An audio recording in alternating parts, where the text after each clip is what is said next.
Meme review, guys. All right, we've got a long list of things to talk about. This is the Dirty Casual Corner, episode 29 for February 9th, 2019. 4 weeks since our last one. And there's been a good amount of reasons as to why. I blame Sean. Yeah, I blame you. I blame me too. But yeah, not important stuff. But yeah. But a lot of important stuff did happen. But first off, Sean, what have you been watching? Oh, just jumping right into it. What have I been watching? So a few things since it's been quite a while. So I finished Bunny Girl Senpai. Rascal Dreams of Bunny Girl Senpai. All right, now you got to tell me how you liked it. Didn't really like it all that much. I mean, they had some enjoyable parts, but like I felt like it had some low points. Like what was it? Glasses Girl, who was always with the lab coat. Right. I felt like just like so much of it was so shallow. Like the entire series is trying to be around like the Monogatari, this drama and like his character development. But as far as like character development, no characters in that entire show ever develop outside of they had a problem and because of their personality or whatever, and then the problem gets solved, but nothing about them changes, and most of the characters just turn into cameos and never pop up except for little one-liners in different episodes, and it's like nothing really flowed together that well. And it definitely tried to like do this kind of copy thing off of Monogatari and some other shows. So I don't entirely agree with you that because we talked about it a while back that what was it? You said the main character is like the guy from school comedy Snafu. Yeah, exactly. And I don't agree with you. Even though I guess the comedy, in a sense, is, but you see, one was trying to avoid pussy, and the other one was trying to get pussy, and that's just my opinion on it. Yeah, it's a lot different than that. It goes a lot deeper, which is why I liked Kiki from Romance Snafu, because he has a much deeper character. He wasn't just like a dick who all the girls just flocked around for no reason except for the reason that he's a dick to everybody. I mean, he just pushes people away, and I mean, and they just stick around because they see something in him, and that doesn't happen with Bunny Girl, dude. No one sticks around him in Snafu. That's the whole point, is that he pushes these people away, and most of them don't like him. Like, most of the characters in the entire show, there's like 2 that like him, sort of like his friends. The only 2 that. And there's like 6 different girls, and like all of them end up hating him and all this stuff. Like, it goes a lot deeper. I mean, I dropped the show because it didn't give me what I wanted, and dang. Yeah, well, it had a trap too, so the trap liked him. Is the trap the white-haired looking dude with the jump? Oh. And he wanted to smash the trap. Well, shit. I should watch it now. I'm probably thinking about it because I've got a few things to watch. But anyways, it was like okay, but overall highly overrated, especially being rated as like one of the top 50 anime of all time on multiple websites. Well, I mean, we have casual tastes compared. Like even if I remember correctly, the anime charts, the anime charts in in the West compared to Japan. Japan was like, why is Bunny Girl Senpai like this high? Right. And I mean, I didn't. That's kind of why I started watching it. And as much as I understood why it was generic as fuck, I still enjoyed it. And I've been really dry on romance stuff. You know? I mean, romance has been pretty dead as far as the genre goes lately. But I'm whipped. Yeah. Anyways, I also watched the Persona 5. The first special came out. That continues after the season, right? Yeah, exactly. So there was the anime that stopped right before one of the biggest climaxes. So they finished one part of the overarching, ending, and then there's another special coming out next month or something like that. And that's supposed to finish up the entirety of the series. I mean, it's pretty much in line with the rest of the anime. The OVAs aren't, better or worse necessarily, so it's still one of those things where it's more worth it to just play the game instead of watch the show. Let's see. I've been meaning to play it, and I found the cable. It's like right there. Shit. This entire time. Play it. I mean, we've just got so many games I need to play. You know, there's like Destiny. I was gonna say fucking Xenoblade Chronicles and Final Fantasy X and 10-2. Those are the worst. I was like, I just saw it right there because I just was grabbing for straws. Yeah, I'll get to it. It's a fucking great game. Everybody hates me because of my opinion, but I think 10 and 10-2 are some of the worst in the entire series. I agree, only because I have a vendetta against it because one of my good friends, literally, like, I was working at the gas station, and like one day I just like got off work really late, and then they told me, all right, you're gonna have to come back later because we're gonna do this training thing. I'm like, oh, okay. So only got 2 hours of sleep. Went back, covered someone else too. Literally that day, came back to my friend's house because that's where I was staying at. Knocked out for like 2 or 3 hours. Then he wakes me up, shakes me awake. Yo, needed to do something for me. Okay, what is it? You need to watch me beat this game. And it was the last part of Final Fantasy X, and I'm just like, okay, just wake me up when you get to the boss. And like 2 hours later, he's like, all right, I'm finally gonna fight the turtle. You know, okay, cool. And then he fights this other character. It was a mess, but I have it, and you know, I can say I have it. I guess. Mind you, it's the ugly pre-owned GameStop cover. Yeah, there's nothing to. That's disgusting. It's disgusting. But you know what? GameStop's gonna die. We hope. I feel like it is, only because I've seen nobody wants to buy it. Yeah, exactly. Yeah. So I mean, I'd buy it. I'd make it a really good thing, and by good, I mean I'd fucking get off, you know, pre-owned and go for fucking digital. Right. Yeah. That's the only way they can do it. Yeah.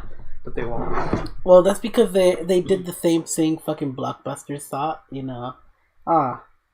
You know, pre-establishing, you know, the people are going to come to us because we got the physical copies, and then they just totally fucking disregarded digital. Yeah. You know, yeah.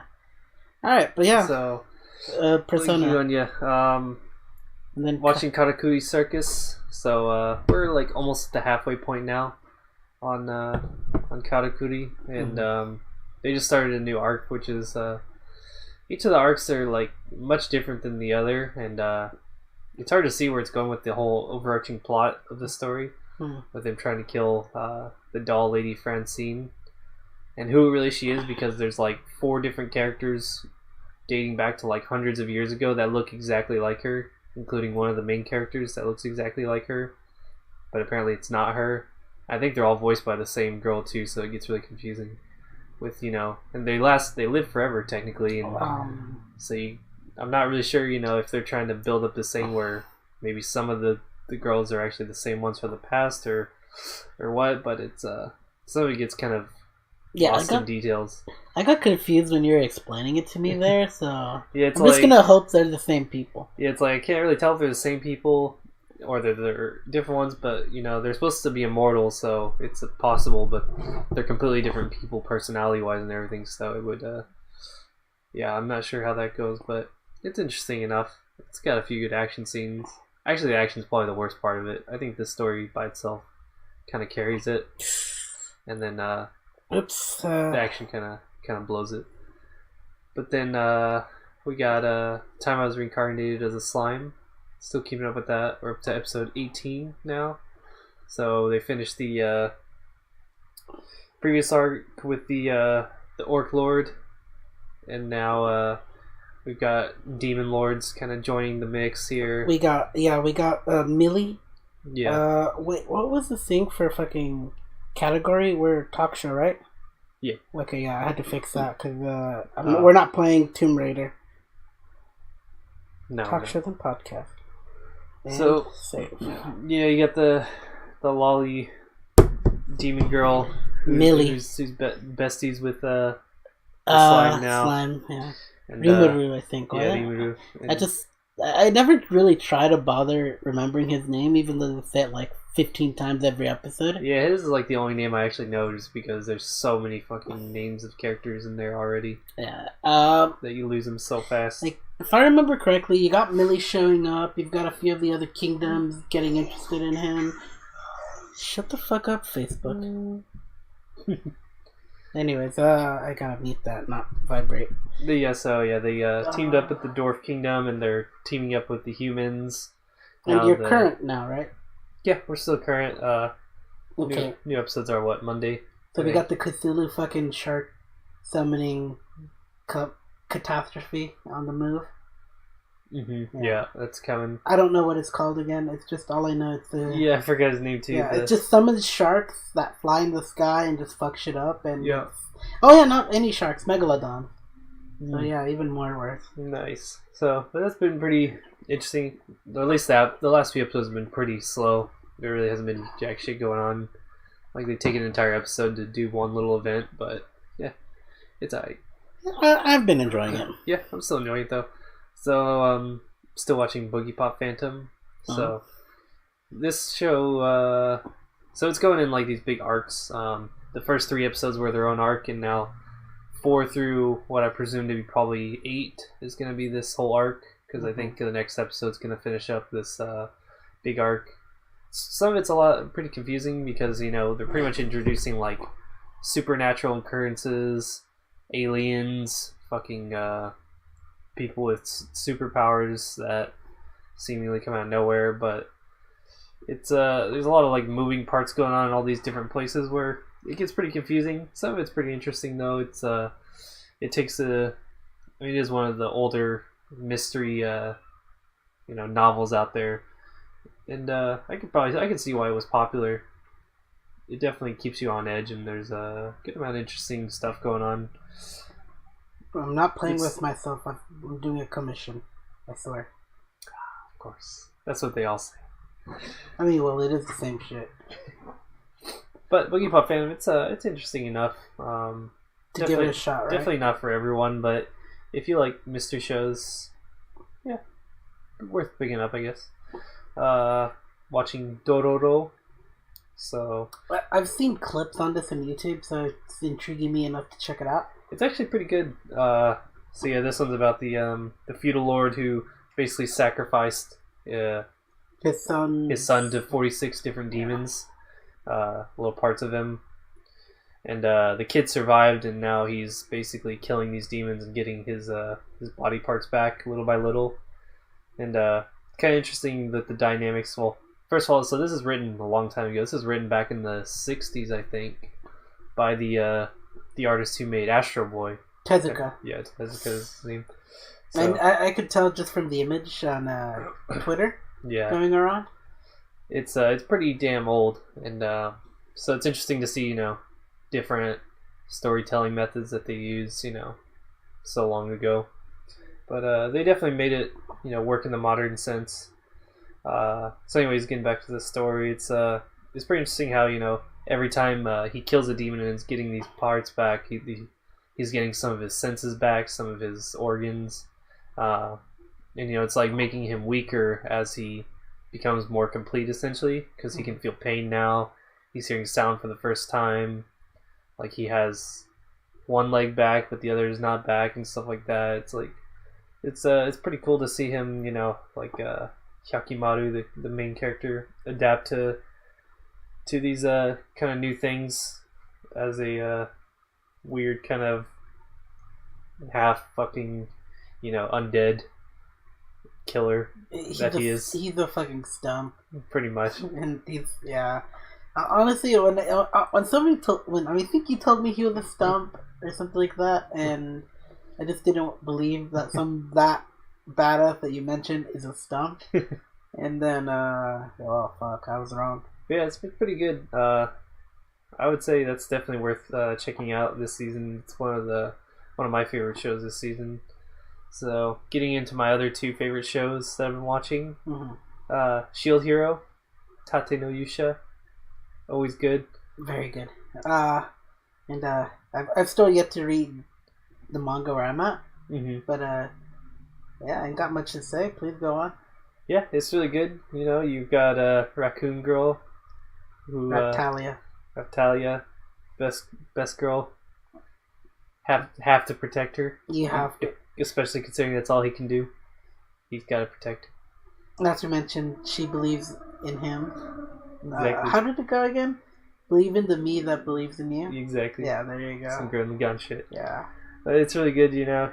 She's incredibly cute, and she's pulling him through all his darkest times with the Thought Lord herself trying to kick him down in every... I think it was Melty. Something like that, yeah. I mean, I gotta say, she looks cute. And that's all she has going for her. Trust no thought. Destroy all thought. Exactly. I hope he does destroy her. Oh, he will. He will. In the best way possible. It needs to be as okay. Maybe as brutal as maybe you'll get doujin sheets for that, but we need that too. We need all of it. We need all of it. Hopefully it'll be popular. I'm sure it will be popular with I mean, it's already popular enough. I mean, you got Crunchyroll fucking bagging on. No, it wasn't Crunchyroll. It was Anime News Network talking shit about it. Right. And, well, you know, every time they fucking start some controversy, it just gets 10 times popular. Right. You know, like Goblin Assassin. Yep. Which, more on that later. So, and then, that's good. Pick that show up. Goblin Slayer 2. Yeah. Shield Hero's been really good. And then the last one here, one of my other favorites this season so far, Yakusoku no Neverland. The Promised Neverland. I've heard good things about it. I just don't want to check it out. You definitely need to check it out. It's good. This is the best thriller this season, or probably in a while, really. This is a very, very good thriller show. And the most interesting thing is, you know, I thought it was going to move, at least, you know, the way everything was going to happen with the overarching plot. I figured it was going to blast through a lot faster, and, like, they were going to try to escape by, like, I don't know, episode 3 or something like that, but they're really dragging everything out because all the little details matter so much.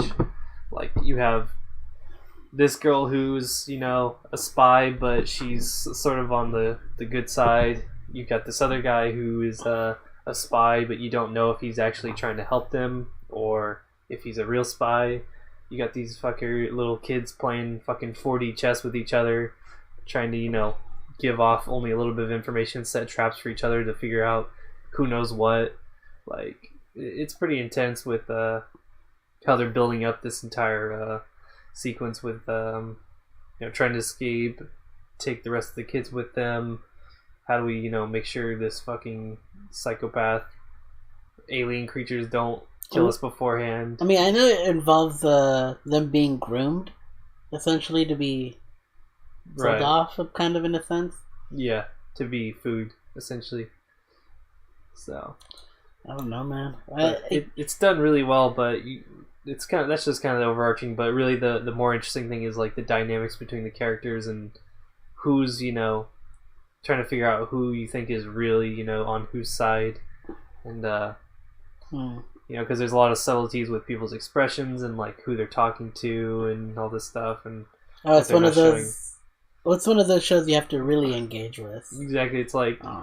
You don't really have to, but, you know, you see these little subtleties and you're like, oh, okay, is this guy really telling the truth to them, or is he lying and saying this stuff? And that's one of the more interesting things about it so far. And every episode's been always ends in a good cliffhanger. It's always thrilling, so that's definitely one to pick up.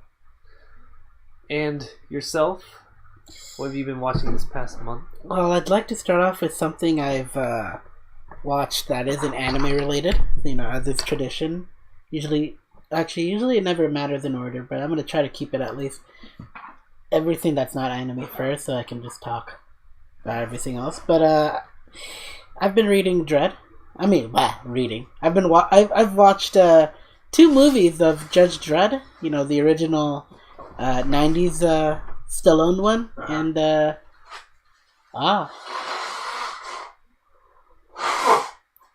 nice. Here, you might want to give me that. Excuse me, I'm still partially sick, so if you hear me... And I want to get sick. If you hear me in the distance, then... I want to get sick. I don't want to go to work. I need an excuse. Alright, okay.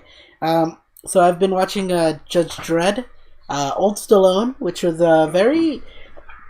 you know, it's very, really accurate to the comics in a sense that... It involves the first storyline of Judge Dredd and his brother Rico Dredd, And the costume design looks fucking... I would say I would dress up like that just because it feels kind of badass and all that shit. But, you know, it's something about watching a Stallone movie where he acts because you have trouble hearing him, in a sense, you know, hearing what he says. And not to mention the lip. You got the lip right there, you know. And I really love old Stallone movies, you know, like... Right. And just watching him, you know, it's a pretty good comical action movie, and it's totally nothing at all like the reboot that I just watched a few days ago. Oh yeah. So it's the first time you've seen the reboot? Oh no, I've seen it. This is my second time, but I watched it a few years ago. I wanted to watch the original. I was like, oh shit, you know, it's on YouTube.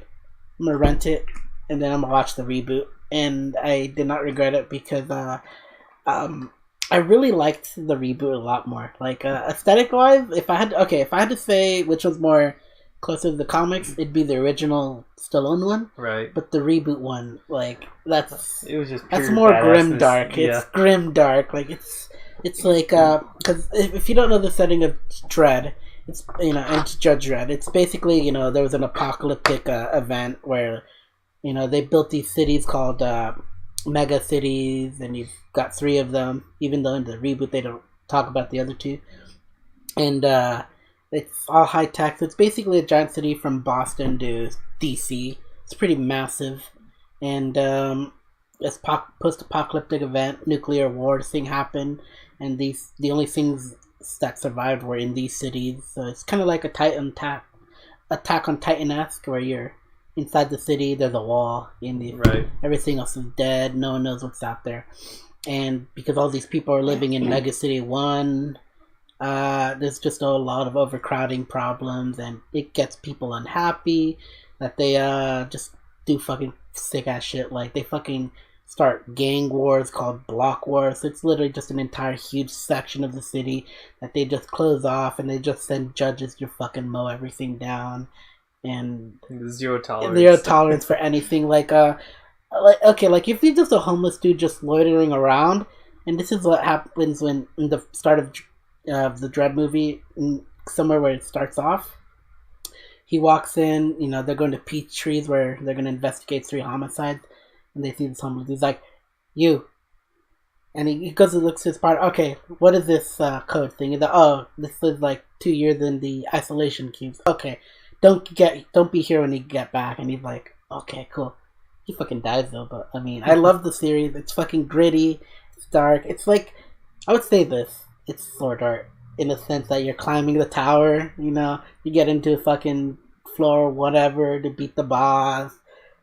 It's 10 times better because of it's not sword art. That's the worst analogy. Shut up. I know. It makes sense, but like, I guess. Dude, it's honestly, dude, like, it just became it pulled a, when they get shut in, they pulled I would say a Watchmen, you know, the Rorschach moment. I'm not stuck in here with you, you're stuck in here with me. And that's basically Judge Dredd. He's just the most angriest motherfucker you'll ever meet. Right. And the music is dope. Like, the music is my fucking synth.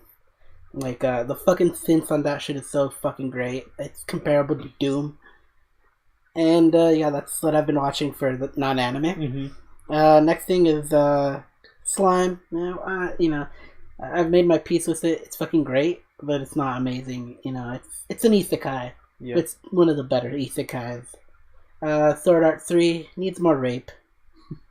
Now the artist is going to just get rid of rape completely. No, he's just saying that at peace. Alright, what happened in Sword Art recently is Kirito's literally gets flinged out of the fucking tower climbing thing with Alice, so you get literally 2 episodes of them doing nothing, and the only action that happens is with Yu-Gi-Oh, and he's fighting the first knight, and that's about it. You know, there's this fat fuck near the end. I'm not even gonna explain how dull the story is, because you're just watching on, and I really don't care, but I've just been watching it for a fucking completionist's sake. You know, 2 seasons down, a movie, a few OVAs. Yeah, okay, I might as well finish it. Damn. Shield Hero, Chocobo Racing. Oh, yeah, you forgot to mention the Chocobo. It was that, yeah. Yeah, and that turned into a fucking lolly. An angel lolly, man. That's fucking big detail. That's pretty good. Yeah, and I mean, I think the race itself was pretty shit. It was like terribly animated, and it was pretty boring. But yeah, it's like the pod racer fucking thing in Star Wars Episode 1. You cut that out, it changes nothing about the movie. Right. Yeah, but pretty much. Yeah, it's just character development, but. The important thing is it shows the rivalry and the hatred of the Chocobo with Spear Hero, because he's just fucking dissing her, and you'll see later on he's gonna love her, and she's giving him nothing because she hates his guts. Let's see, Mob Psycho. I've only seen 2 episodes, and I still think it's strong, but I just haven't gotten around to checking it out again, and. The first episode was really strongly because it was an interpersonal thing with this girl that asked him out, and apparently I thought it made you think he, legit is going out with her, and then midway you find out, he's just covering for her friends because he basically rejected her, but he's gonna put on the facade, and her friends only set her up to do this because they want to make fun of him. Mm-hmm. And it was a really touching moment, and that's kind of what sold me on it. And then after that, it's just gaggy. That's why I stopped at episode 2. But I'll continue it later on. Mm-hmm. I will talk about something I did finish. As you can see on the screen right now, you get a little fucking nun eating a hamburger. I said I was gonna rewatch. I mentioned that I was excited for season 3 of a certain magical index, or Tarda Majutsu no Index, and I just did not remember what happened, so I finished season 1, and I'm not going to say anything special about it. It just really isn't too different. It's just a lot of exposition. Yeah. Some of the action is dragged out. It's really melodramatic in senses, but... this is the show that popped my cherry on the exposition dump kind of anime. So, 9 out of 10. I give it a... Your opinion doesn't matter. Oh, okay. I'm just kidding. I know you're going to give it a 5. Yeah, Index gets like a 5. Yeah, Railgun gets like a 6. Or a 7. I probably might check out Railgun after season 3. Because I found out there is 2 seasons of Railgun. Yeah. So, yeah. Check it out. But... I finished it, and I'm only going to say the only good thing about that show is main character punches women for a living. It sounds horrible than it actually is in the show. And Accelerator protects lollies. So, I'm game for that. Last thing, and I'm really conflicted on this, so I might have to stick on this one for a little bit. Okay. Happy Sugar Life. Ooh. I know Sean told me to watch it several times. He's mentioned it before in the cast. And I finally got around to watching it. And I remember just watching the first 5 minutes of the episode, pausing it, and then just was like, what the fuck am I watching? And then I text you, and your response was a bunch of whack shit. Yep. And it really was a bunch of whack shit, because... I ended up finishing Happy Sugar Life, and it's literally an anime revolved around a girl who... it's like a young high school girl who... I wouldn't say kidnapped the girl, but is holding a girl hostage. Not hostage, she's... how did you explain it? Like, it's not hostage, because there's no... She's keeping a little girl in her apartment complex. Yeah, not abusing her or anything, no, just protecting her and all that shit, feeding her, making it like in her words, a happy sugar life. Right. And that's why she's like, oh no, I used to fool around, but now I have someone I love. Mm-hmm. And it's this little girl, and she's happy, and all the bunch of shit happens, but there's just a fucking note, and that's what got me fucking weirded out. I was like, wait, but they're not related in any sense, right? Because then you find out later on that there's this guy setting up wanted pictures, and I'm just like, what the fuck's going on? And then later on, there's a blonde dude who gets molested in the first episode, and he gets fucking triggered when women touch him, like any women kind of deal. And this guy, I would bend over, only because the things he was about to do to that little girl makes me want to do mob justice to that ass. Believe me, sexual abuse in any form is bad, but when there's a little girl involved and this guy really wants to progress things to something I don't like, you tend to fucking get angry, and well, he's fucking triggered on women. Well, why not add men to that list, right? I fucking hated that guy so much. And overall, man, 10 out of 10.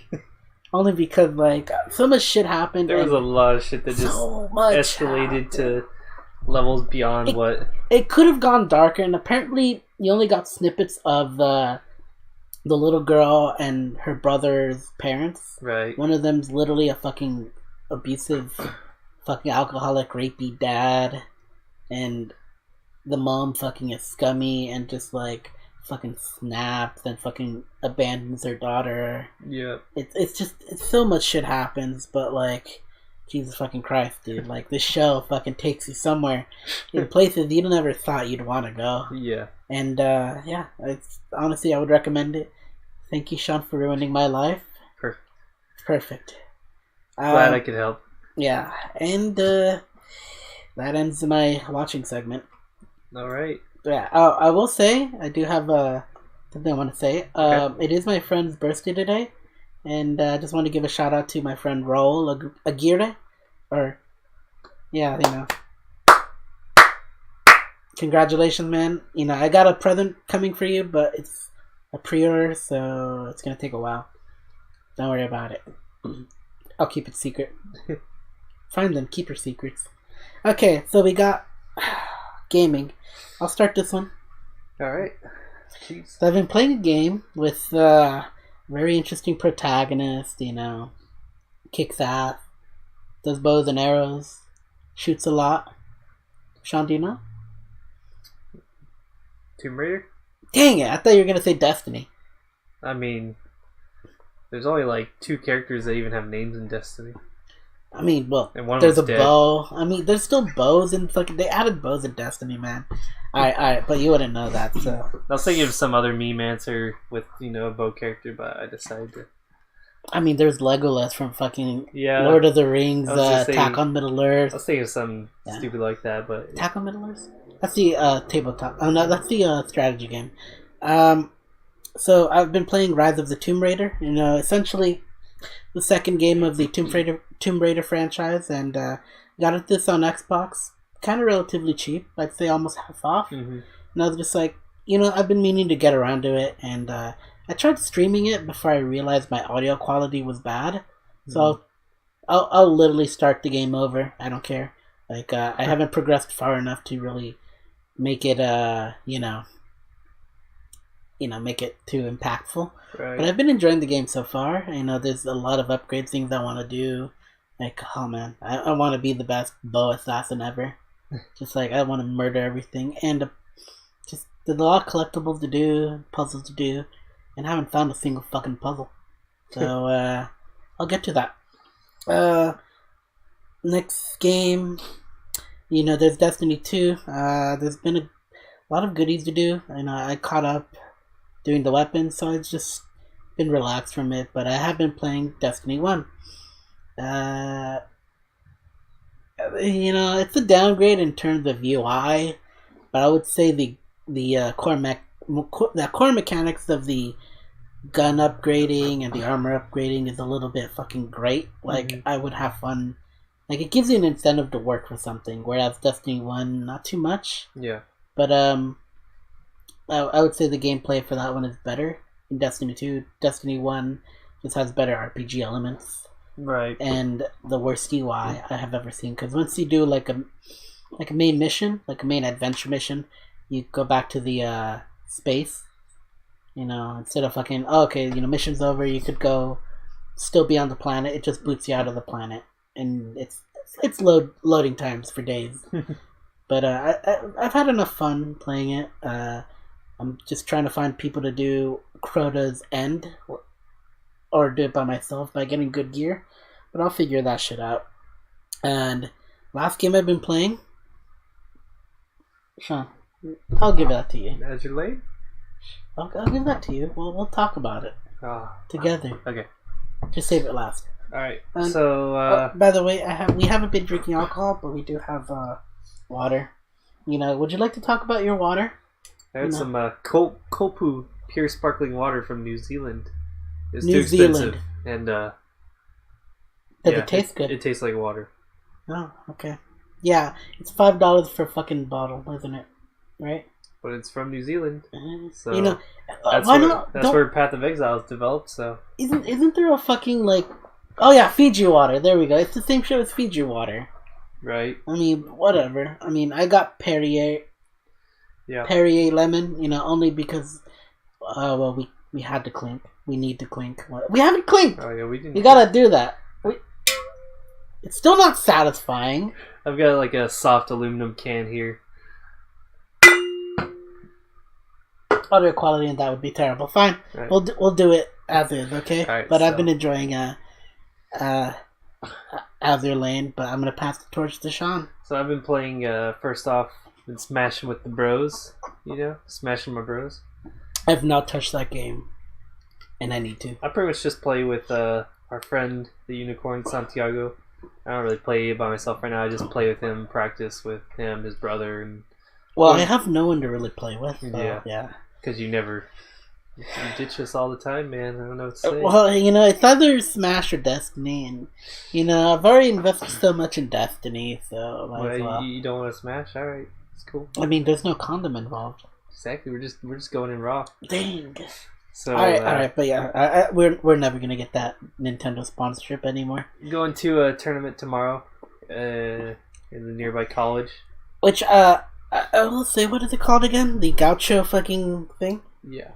I was looking at it earlier, and I gotta say, Matt, Gaucho Gaming, they have a Hearthstone tournament, and I'm just like, it's probably standard, because they'll never let my deck in, because my deck is literally meant to mind game and last, so I can do 4 Yogg Therans, which is the card that, for every spell you played in the game, this motherfucker will cast a spell.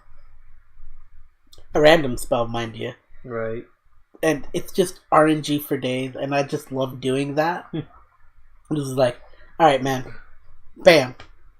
And I've had games where he okay, destroy a random monster in the field. Kills himself.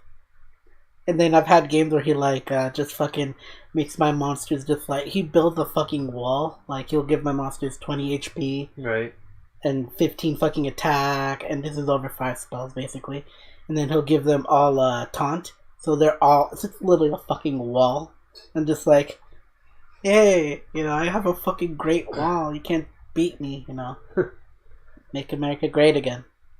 But yeah, trash. It's trash, and I'm assuming it's standard, and I don't play standard anymore. I used to, and then they got rid of my deck. They just killed it. Murdered it. And my Hearthstone wasn't fucking killed. It was murdered. So, anyways, playing Smash Ultimate, playing a tournament tomorrow. They did drop the 2.0 update last week. For Smash? For Smash, yeah, which added Piranha Plant as, the... I gotta do that now. Because you unlock them automatically, right? Yeah. As long as you just gotta put in your code, which you bought the Switch bundle, so you've got it. I already put it in day one, so yeah, I gotta... You just gotta log in. I mean, it's underneath my fucking bunk. Yeah, you get Piranha Plant. He's pretty fun. I think he's I don't think he'll be competitive really with but he's a troll the top pick. tiers, but he's got some funny gimmicky shit, which is troll pick. Yeah, pretty troll pick. They did some balance changes, which was all right. Kind of nothing significant. So I've been playing that. I finished Divinity Original Sin 2 with your friend, right? With my friend, yeah. We were playing co-op the entire way through. No invite. It ended up being longer than I thought. It was probably 70 hours, maybe 80 hours we put into it for the first playthrough. So not bad, really. Considering you got it I don't know. It was cheaper from the winter sale. I mean, I played it with my friend Adam, and I had a blast trying to play it, but it was one of those games we had trouble troubleshooting. Yeah. Because we were all in the same room, not apart. Yeah. Yeah, so, whatever. And I was using controller. Yeah. But yeah, we played that. We're gonna play it again at some point in the future, probably on the hardest difficulty, which seems pretty insane, where you really have to like completely game and gimmick the system. Oh fuck! But it's one of those games. It can get to that point with the hard difficulty where it's like, if you don't really like do everything perfect, you just lose. But fun overall. I definitely recommend that one more than the original. The first one, Divinity Original Sin 1. That one had a lot of problems, and the story, everything just progressed a lot shittier than 2 did. 2 was pretty smooth the whole way through. Played a little indie game called Cat Maze. So this is a little Metroidvania game that I bought in the winter sale as well, for like $5 or something. So that's all it recommended. It was like a cute little Metroidvania where, I mean, I don't even know how to explain it, except it's like just the most quintessential basic Metroidvania. Has the gimmick in that one's kind of like you have followers that do all of your fighting for you, that you find different ones and they have different attacks and spells. Pretty solid game overall though. Not bad for like $5 or whatever.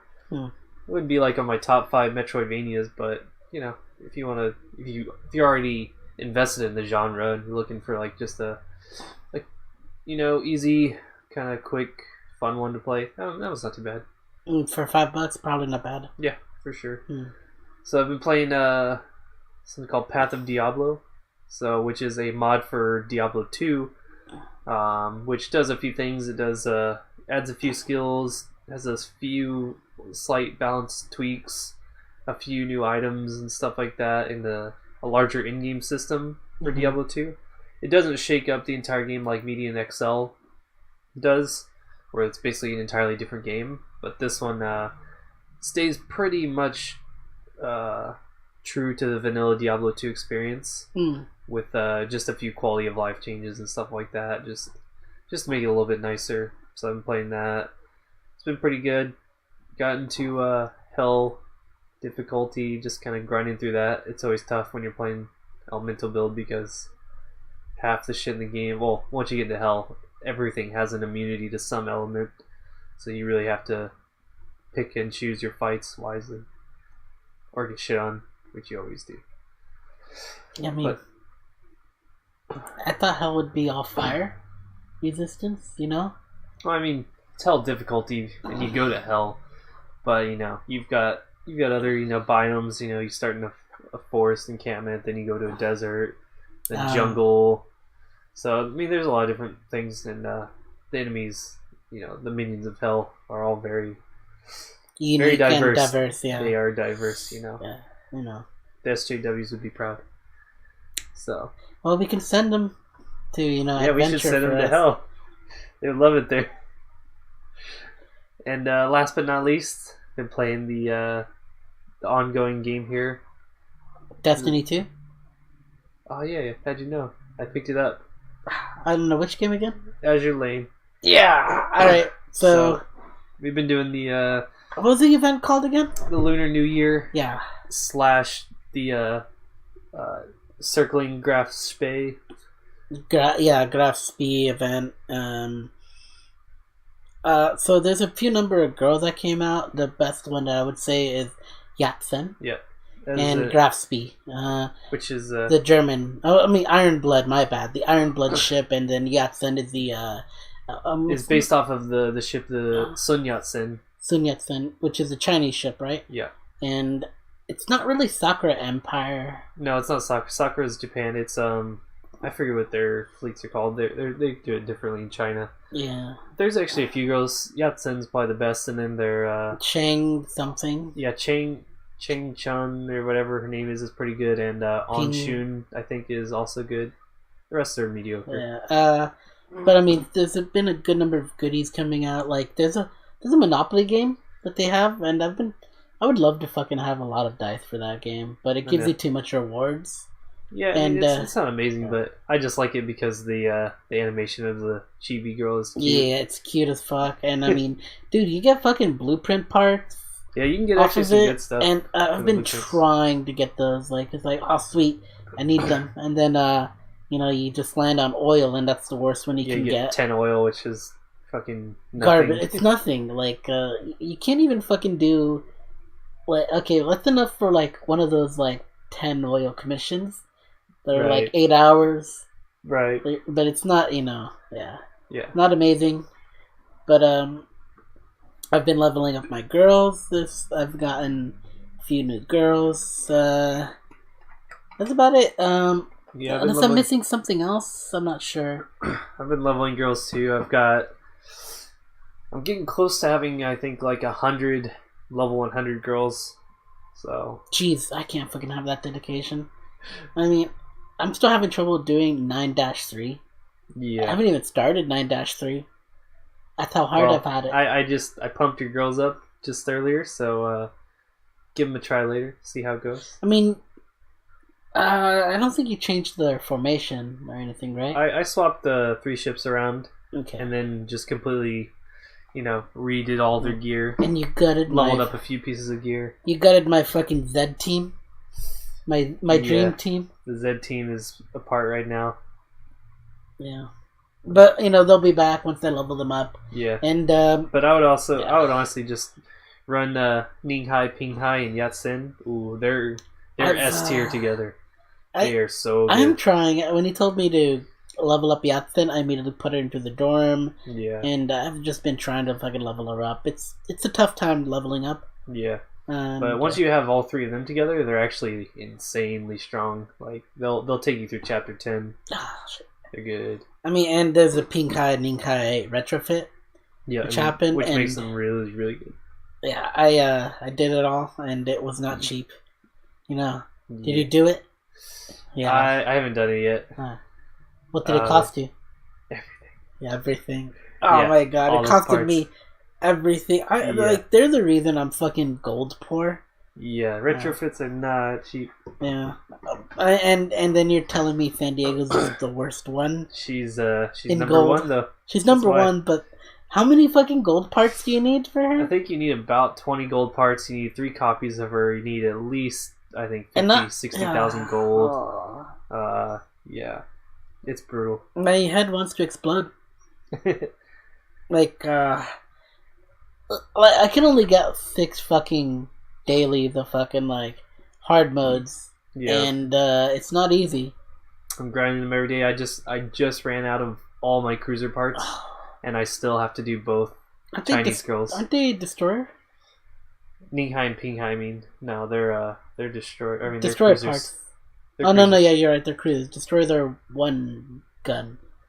Yeah. Look, I don't fucking. I don't care. But yeah, those 2 girls. I basically have every retrofit except for 4. Which is 2 destroyers and 2 cruisers. He's a mad lad right here. So mad. But yeah, I can only get so many parts a day, so it's rough out here. And I'm still trying to get fucking Portland retrofit. Portland retrofit. She'll carry you through chapter 10 as well. She's solid. With who? With who? You don't really have to have her with anybody. She's strong just by herself. Dang. Alright, I'll think about it. Yeah. Alright, and I think that's all we've been playing. Alright, let's do this pathetic clink here. Yeah, I'm gonna give you this. Yeah. That's my new protein drink cup. There's nothing in it. There's nothing in it. I wash it really well. Alright. So right now, reading. Sean, what have you been reading? This fucking cat. And that's all I read. Look at this fucking cat. Look at it. Alright. But, what have you been reading? I've been reading a good number of things, but I'll start with the, As I move easy... over here. I'll start with the easy stuff, and that's okay. You can just blow your nose right next to the microphone. Yeah. Jesus, you're fucking dedicated, aren't you?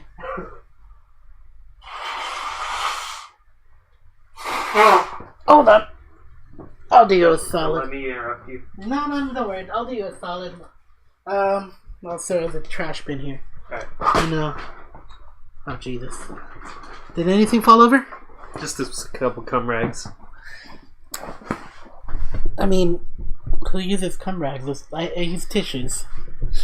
I mean, that's what it is. Alright, so, I've been reading, there was 2 new chapters of Goblin Slayer that came out, and, they both relate to the, festival coming up, and, I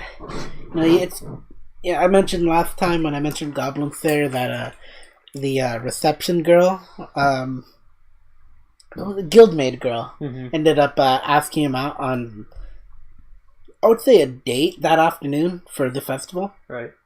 And, he's kicking it with the farm girl. Sorry, I'm trying to not to burp and puke in my mouth. But he's hanging out with the farm girl and like in town, and they're like, "Oh, do you have any plans for fucking the?" Not in that way, but do you have any plans for the festival? And he's like, "Yeah, I've got a date."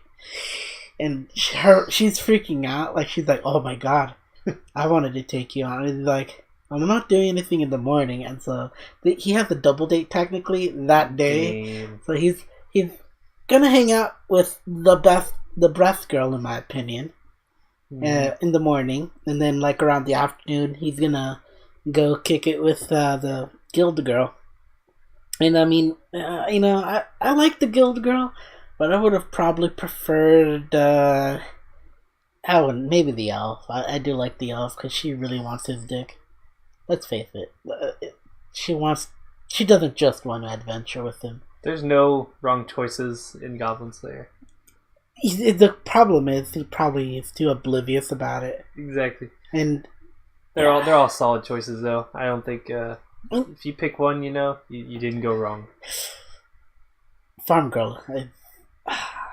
People hate me. And by people, one of my friends hates me because it's like, oh no, it's always a fucking childhood friend. I'm just like, bitch, I don't know what anime you're watching, but it's never the childhood friend. It's always the first girl that is always met. Right. And it's usually never the childhood friend. Yeah. So, like, it's just like, I would have preferred her only because they have the history. She really deeply cares about him. She's got giant cow tits. Yeah, enough said. But there's been some foreshadowing because he hasn't seen much Goblin Quest, so they may attack during the festival. Who knows? Next one is a certain scientific accelerator. Because I ended up watching Tartama Jutsu, and I just wanted to watch, read the manga for Accelerator because I really liked his arc. Yeah. And it was short, and he's like, I wouldn't say he's an anti-hero. I mean, he kind of is, but he's not a dick, and like he tries to play off being like this fucking edgy boy, but in reality, he's taking care of the fucking lolly girl Misaka in the manga, and it's a really cute relationship. But this one revolves around a rogue branch of anti-skill where they want to kill all the Espers. So he's gonna get dragged into this, but I'm only in it for Misaka. I love her too much, and I feel, man, I just want to protect her. If he doesn't protect her, man, I'm just saying. But I really like Accelerator as a character, so I wanted to get into it, and I finally found the manga for it. Okay. I'm not happy about the next one. Really, I'm not. So, remember mentioning DeadTube a while back? I mean, yeah.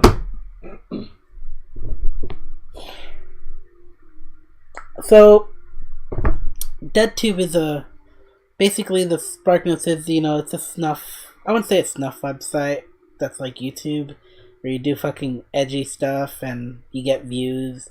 Like, it changes up the routine every now and then. Like, there's a serial killer arc where, like, they're stuck on an island and they're supposed to capture this, film this person, and for every second they get like I would say the equivalent of $1,000, right, or something like that.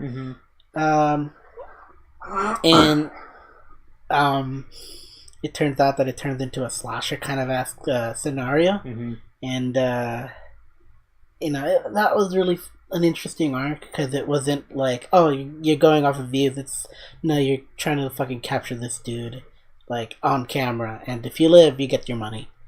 And I would say the part that destroyed me is the middle school arc, where it involves his little sister and his family, and it turns out that there's this huge dead tube like supporter who like gets involved with the school as a teacher.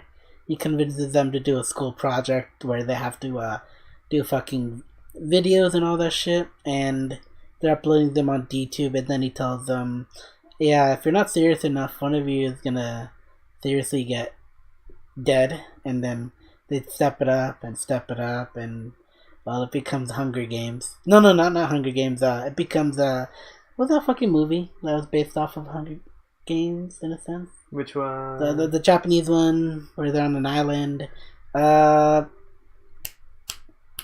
Fuck. It's on the tip of my tongue. Battle Royale? Battle Royale. It becomes a fucking Battle Royale in a sense. And main character's trying to save his sister. And, you know, I respected him because everyone was like, even his fucking side piece is like, oh, you don't want to fucking protect your sister. You want to destroy her. And I'm just like, no, he doesn't want to do that. He doesn't want to do that. And his sister gets so fucking destroyed. Like, and like everyone, like the main dude's trying to fucking get him to like, yo, you gotta fucking record your sister fucking doing this, and like if you don't, you're gonna die. And they're like, no, I can't do it. She's my sister.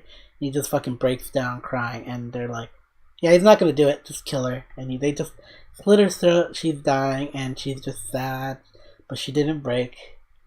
Like she didn't break. Damn. And you know, he goes on a fucking bloody rampage, all out in that entire arc, and it just gave me a better opinion of him. That when he came back again, there's this arc where they're like doing live streams. Mm-hmm. Like, you know, yeah, I'm gonna be the best live stream DTuber, and there's a superhero dude who's like, oh yeah, I'm gonna fucking do justice, jab, and he fucking literally explodes some guy's face off, and he'll fucking, like, he's so fucking roided up, he can fucking chop someone's fucking limb off. Like, he could fucking do, dude, he goes fucking nuts. But, you know, he gets destroyed by the main character. Mm-hmm. And this is where I fucking got destroyed. Where, it turns out he's not over his sister's death. Mm-hmm. Because every night, apparently, and it's been implied throughout the entire arc, the DTube Live arc, where, shit, how do I explain it? He it's, you're always in the dark when you know, how do I explain it? Okay, so when you're watching porn, you know, you turn the lights off, you got tissues, you know, you got everything, you got your headphones on, and you're just giving a good wank. Think of that, but it's the video of his sister, literally, of people doing stuff to his sister, and I just was like, no, why? Why? I thought better. You're better than this. You're supposed to be. You're so close to being normal. Dang. And I'm just so destroyed that I had to take a break from it. I was like, oh my god. And his tears are streaming down his face. And I've read enough of the manga, and he thinks like, he thinks like he's the best fucking director / filmographer ever. Like, yeah. He's the best. And he's probably thinking, I could have done a better job. Damn. And that just fucking infuriates me. And I can't recommend this series unless you're committed to really go down depravity, because you can't. It subverts your expectations, where you think, where you think different things, and right. It changes your perspective, and then it turns out it's not the way you're going. And yeah, it fucking tricked me. He's scum. I fucking hate him. Yeah, I should pick this thing up. But I'm gonna watch it. I'm still gonna continue it. If there was ever an anime, I don't think there was ever gonna be an anime for this. Like, no. They barely got away with Smirai Nikki. There's no way. Yeah, like, okay, the craziest Yan thing that ever happened. I mean, the craziest shit that ever happened. If it ever gets an anime, it's gonna be hella fucking censored. Right. It's never gonna fucking see the light of day. You're gonna see black bars everywhere. It's horrible. But yeah, that's all I've been reading, and it sounds a little worse, but just better. Some news. I know that feel, bro. And I want to save a specific news segment for last, but Sean, would you like to start it off? Yeah, so it's been a while, so I'll try to avoid putting anything super old here. I mean, I don't have much that's super old. Yeah, so there was I'm shaking, man. I just can't. Fucking legend. I fucking hate him. It's just my rage knows no bounds, and I'm a family person, so just I really thought better of him. Okay. Guy knows what's up. Alright, please. So, there's been the ongoing Metro Exodus controversy. I mean, it's like there's yeah, it's pretty stupid. So essentially, and I'm really invested in this because I've played all the Metro games, and so I'm kind of angry that I didn't pre-order it on Steam. Mind you, it wouldn't fucking matter because you'd be going to the Epic Games store and it'd be on the launcher, right? So, Sean, please take it away. Yeah, so basically the idea is that it had been on Steam, advertised on Steam since the beginning.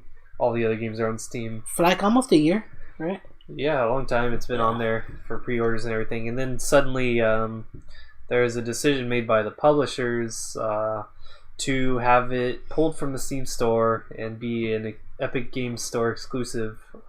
2 weeks before. Timed exclusives. 2 to 3 weeks before the release. And basically when they made that announcement, they gave it like, you can buy it on Steam for like 2 more days and then that's it. Yeah, when I found out, I tried. Yeah. And it was too late. So basically, Epic Games gave them a giant... I'm gonna need that pick-me-up, though. Yeah, Epic Games gave them a big bag of money to say... Or to give you a big bag, entice them over to their own store to give them exclusives. Give you $100 to fuck off.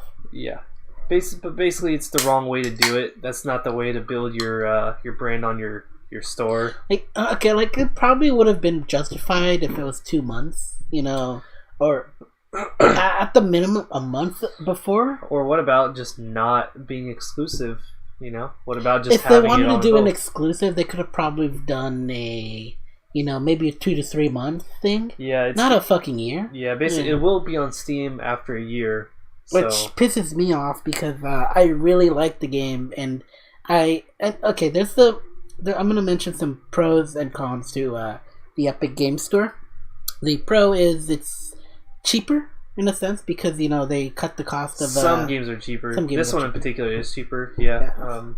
It's $10 cheaper because they don't. The publishers don't have to pay the what was it? The fee? You pay a certain fee to get your games in.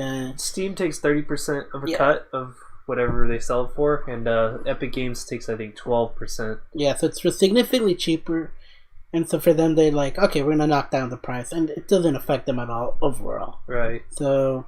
And that's a pro. A con is I don't think they have any user review scores. Yeah, they do not have.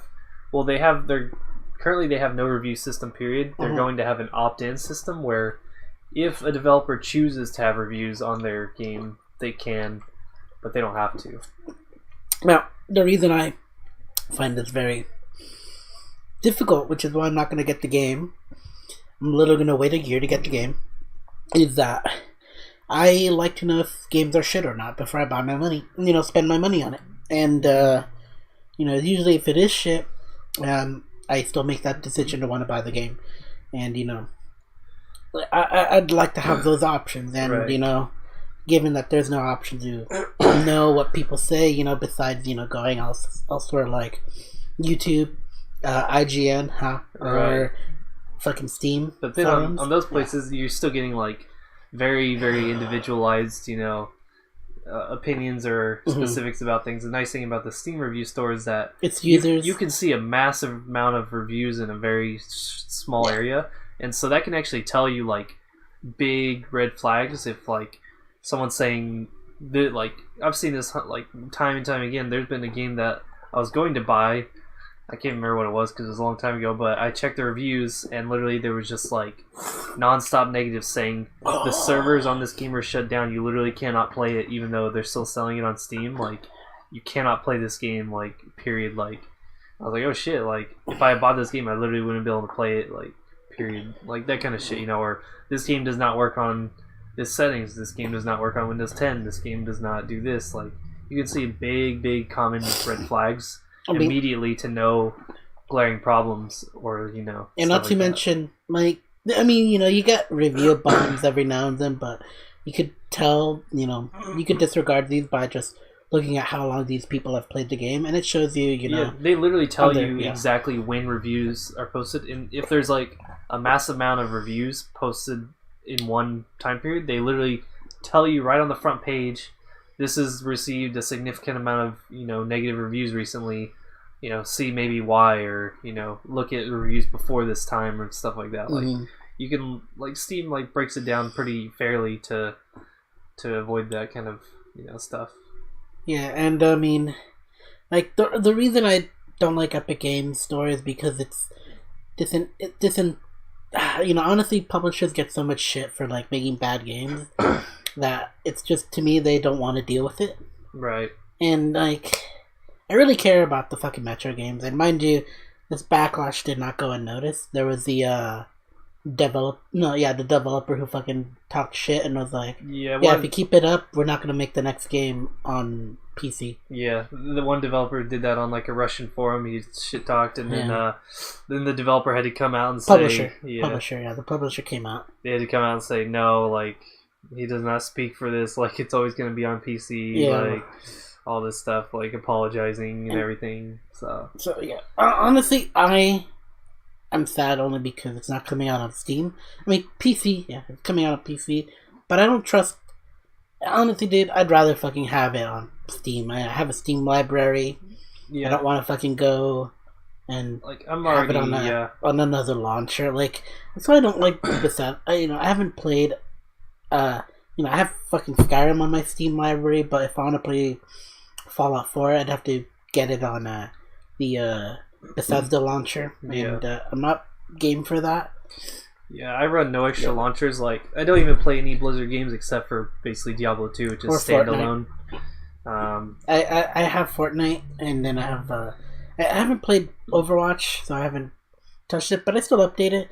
I play Destiny on PC every now and then, and that's it. I've only got 2 games. I haven't even touched Hearthstone or Heroes of the Storm, which sad news for them, but we're not talking about that. Yeah, but people don't want, like, I have like over 300 games on Steam, and it's like, I don't want to have Steam, Epic Games Launcher, Uplay, Origin, Blizzard Launcher, Bethesda Launcher, like, all this shit. It's like, it's so fucking yeah, I mean, with Steam games, like, you okay, so like I remember I put Overwatch on my on my Steam library, but every time you click on it, you automatically always open the launcher. The launcher, and it never automatically starts your game. It's you just open the launcher, and then like you have to click. And then it's like, you didn't play this in 2 weeks. Oh, your launcher's out of date. Now you have to update your launcher. Yeah, like, all this kind of like just tedious shit. It's just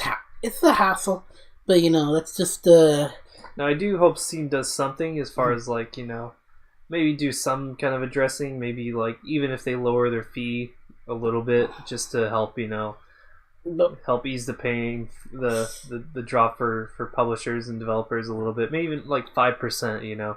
Like just to show like. They do mean well, and like they want to keep everyone on.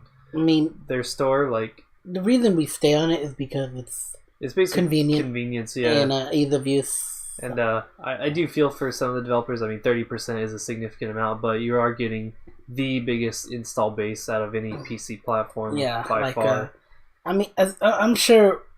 Okay, I will say this for Blizzard: no way Blizzard has at least half of what Steam has in fucking users. Yeah. And I mean, no offense, but Blizzard is losing people left and right.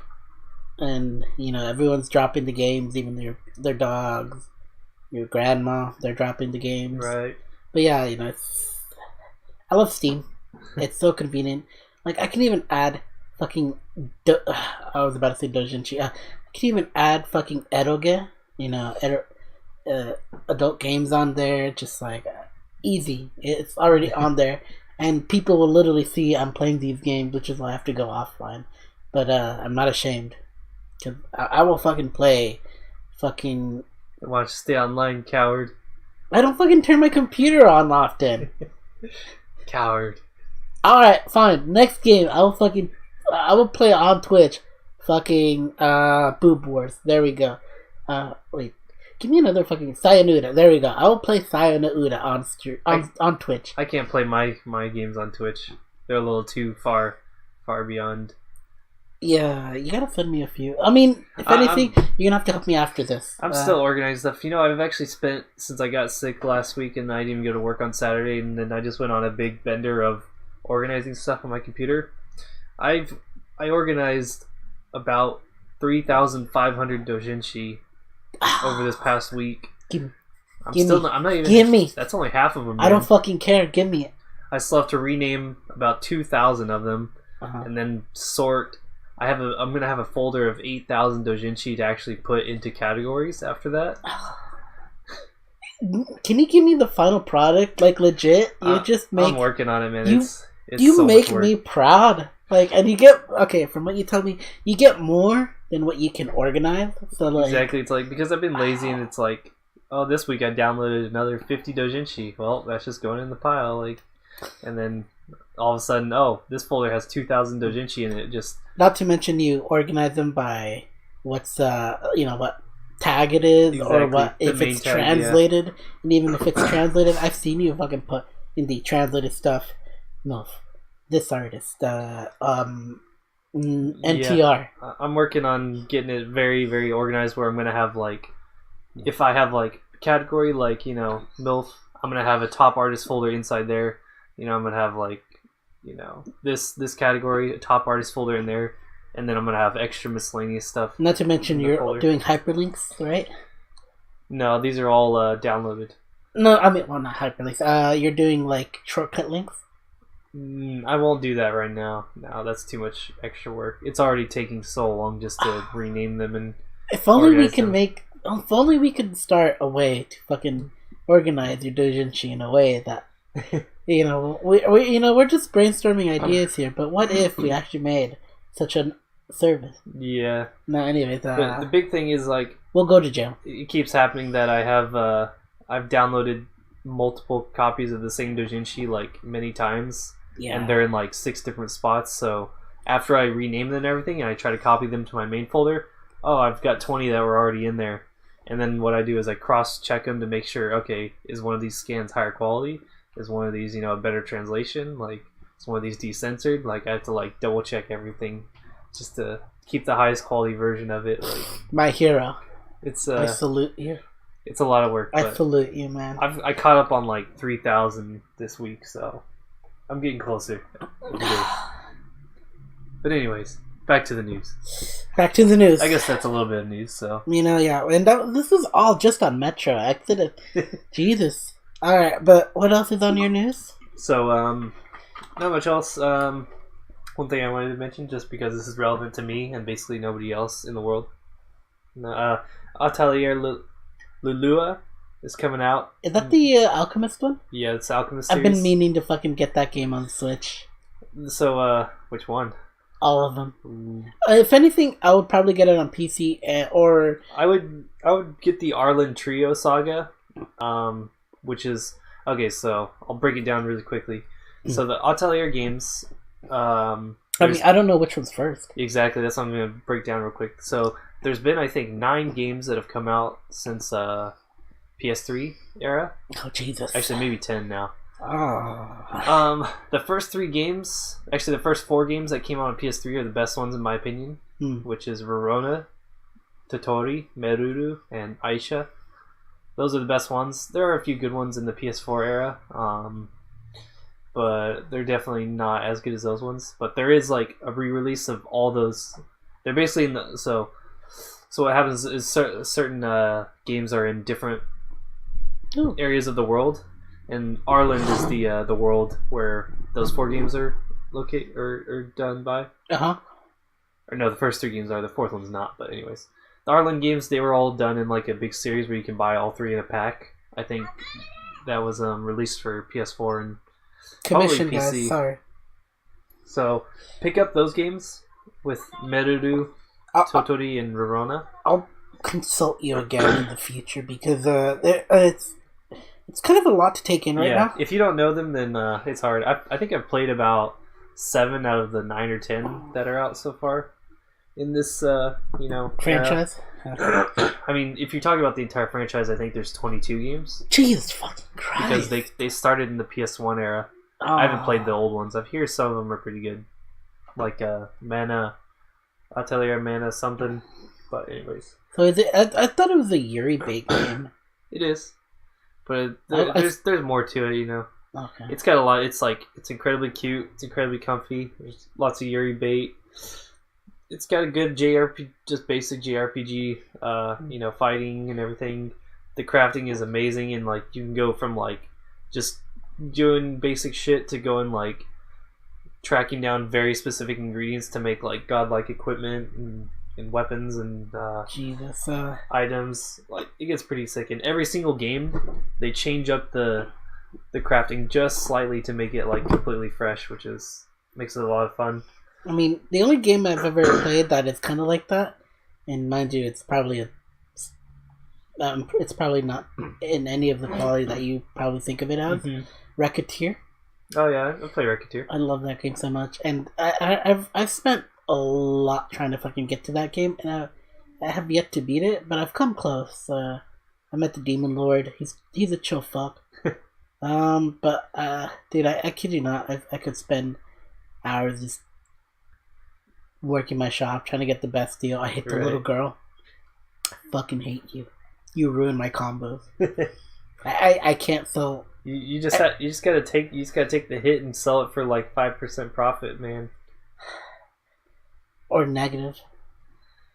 Just break even on it just to keep Honestly, the combo going. I remember literally selling her a fucking apple, and that thing's already cheap, and I was like, okay, you know what, I'll sell it to you like 75% off, and she still wanted to haggle, and I was just like, you're a fucking Jew. That's what you fucking are. And I mean, mind you, I'm, not anti-Semitic or anything like that, but there's literally people I've met the most penny pinching motherfuckers, and they're more reasonable than that fucking little girl. But yeah, I'll check it out. But anyways, so this is the newest game in the series, Atelier Lulua. It's going to be dropping on PS4, PC, and Switch all on May 21st. So this is actually this one. I didn't get the last one in the series. No, not a meme reference right there. But this one is actually returning to Arland, the place I was talking about, and I saw that in the screenshots. Verona and Totori are back in it, a little older, so they're going to be probably mentors for her. So you're excited? I love it. I'm excited. I mean, would it be bad that I jump on that one first? No, you can play any of the games individually, but there's a lot of like in each of the worlds. There's like overarching plots between certain characters and stuff that you might miss out on certain references or little things they talk about, but you won't really miss out on anything gameplay wise. So you can honestly jump in any game. There are some that are better, like I could tell you ones to avoid in the future, but like Eska and Logi, that was probably the worst one out of all the Atelier games I've ever played. But there are some that are exceptional and some that are just like, it's just mediocre. So. Okay. And then last but not least for me, Hollywood dropping a live-action Monster Hunter movie. I mean, it's been known, but apparently the details came out. Came out, and so it's being, directed and written by the guy who made the Resident Evil live-action movies. I'm gonna make a comment before you say anything. Mila Jovovich is a hot piece of ass. Yeah. That is all. I mean, that guy likes using her in all of his movies. Well, I mean, there's nothing more flattering than, being a director.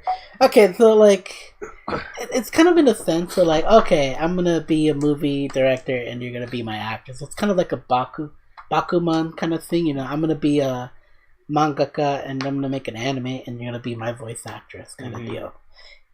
And I respect that, I really do respect that. You want to fucking make your fucking hot wife in every movie, and fuck this fucking phone case. But, yeah, that's all I gotta say. I'm not... But, yeah, the plot seems pretty terrible for a Monster Hunter movie, but we'll see how it goes. It's probably just gonna be a dumb...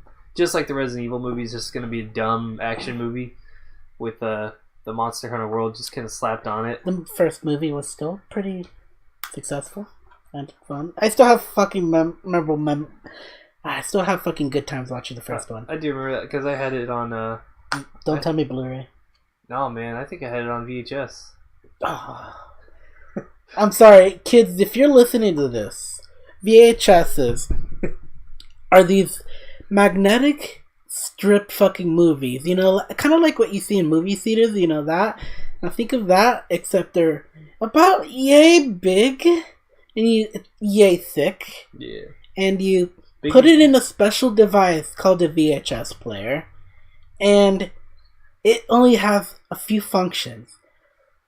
Pause, play, technically start, play, start, stop, rewind, fast forward. Yeah. That's about it.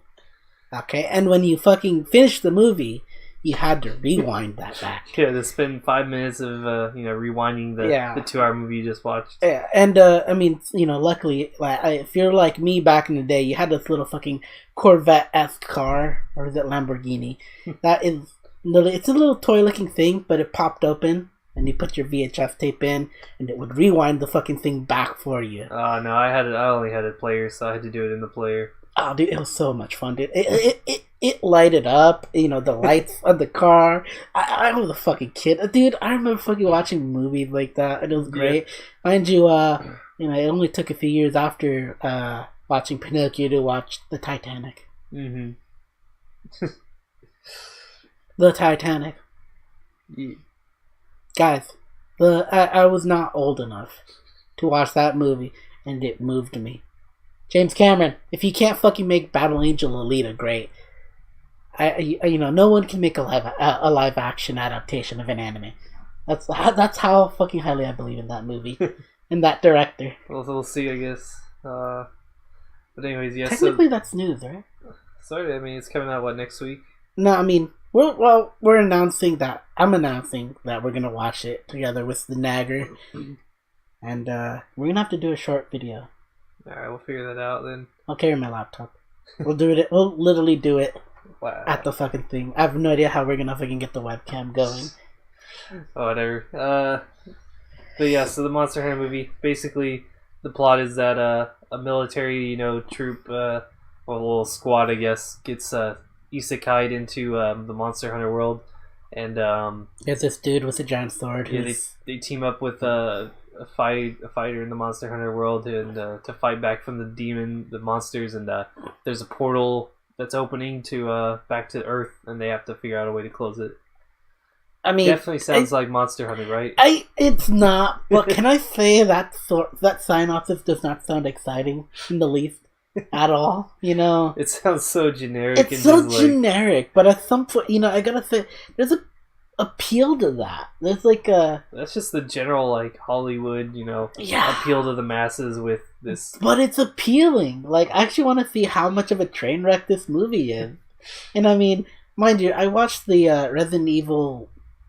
Was it 4 or 5? I don't know which one, but it involved where Wesker's literally at the White House, and he's defending everyone from Umbrella and all that shit. Mm-hmm. So I'd like to say President Wesker is making America great again. But my God, I fucking loved it and I hated it at the same time. The ending made that movie great for me. It was like watching Godzilla, the recent one, mm-hmm. and you just don't like it, and then you realize Godzilla wakes up and he fucks off and goes back into the water, and you're like, yeah, my boy, they understand him. That's literally what he does. He comes in, fights the giant monster, and fucks off. Sometimes he'll destroy the city, but he'll fuck off. And that's just, I want to see that. I'll sneak a 6-pack or 2, but I will watch it, and I'm excited. All right, so that's all my news I got. Anyways, that's relevant to. All right. I'm gonna start from good and end it at the worst one, so we can have a little discussion on it.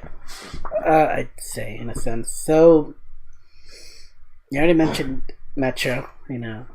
I've said enough on that. Yeah. We got Anthem. They leaked the microtransactions on Anthem. Oh, that was a big one.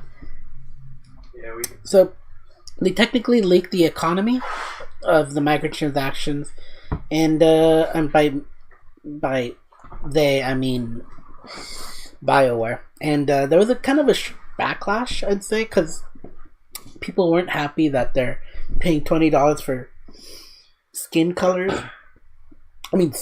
and all that shit, and for their javelins.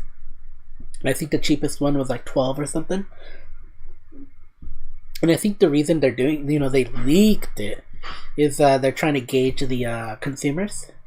And if they lower it down, good for everyone else who's playing Anthem. I won't, because I have Destiny, and from what I've seen from the people playing the demos, I've seen the live streams for it, and it turned out that the late game isn't that great. Like, at least there's no raids at all, and I mean, yeah, Destiny has raids. That's, I would say, unique, but they offer a lot of rewards. They incentivize you a lot to do a raid, to get certain gear, and even then, it's a community kind of thing. You work together to solve these puzzles, to essentially do that. And from what I saw, and from what people told me, is that you could do these. I would say it's similar to strikes, where it's like you do a story mission and you run through it and you beat it and all that shit, and the difficulty has a multiplier kind of thing, and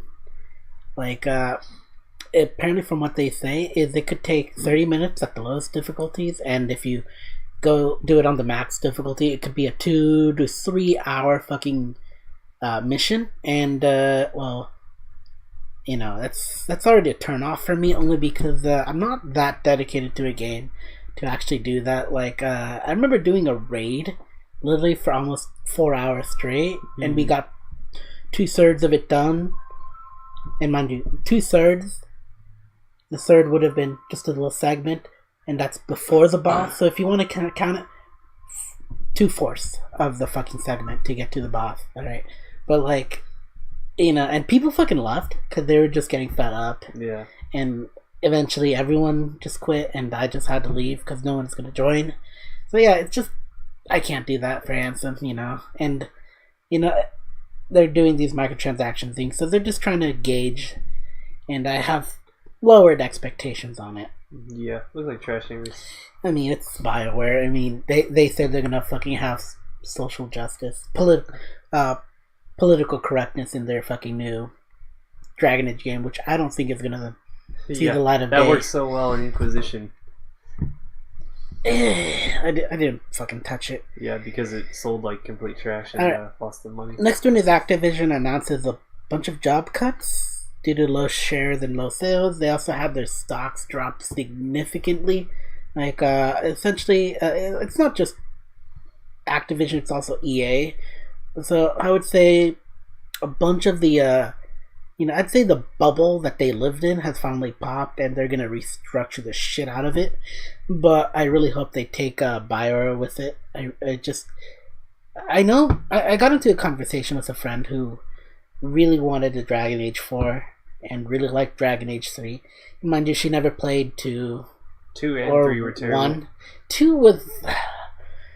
honestly, the gameplay was probably better than 1, but the story was really dragged out and the maps were terrible. Whereas 1, a lot of the areas are memorable and unique, and the story was great. Like, your choices really did matter. Although, for the demon arc, where you go into the little boy and you get the demon,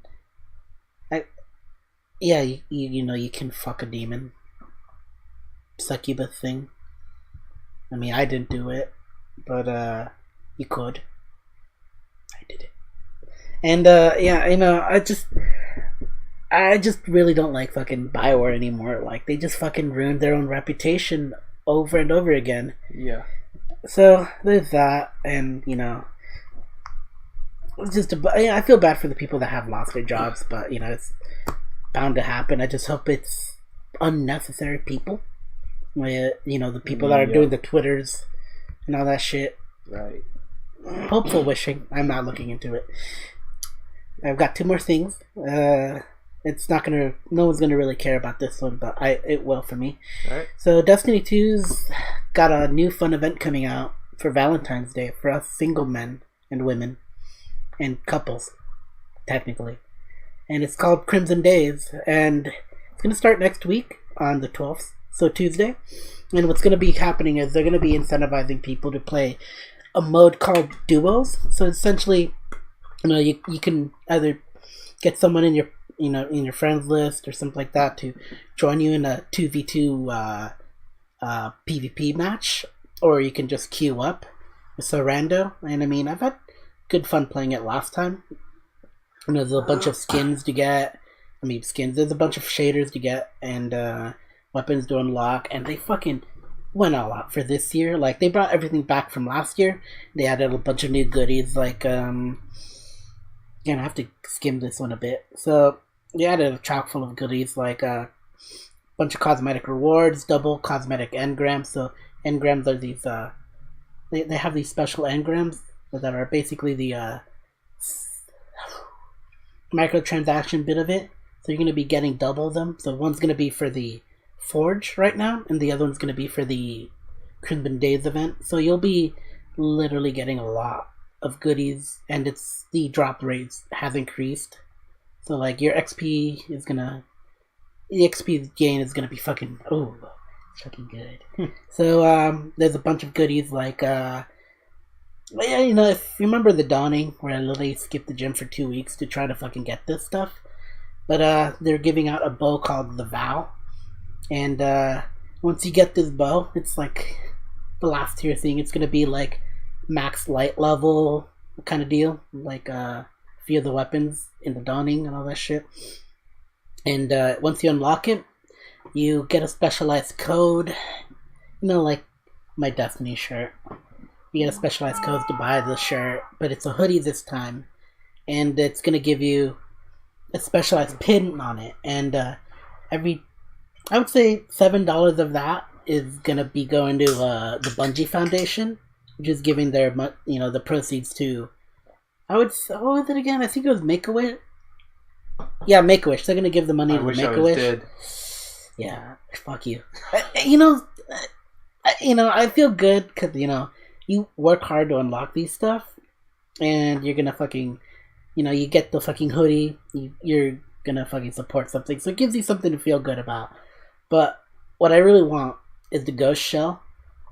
Once you do all these stuff, there's a ghost shell that's literally gonna make your little ghost fucking robot thing look like it's made out of chocolate.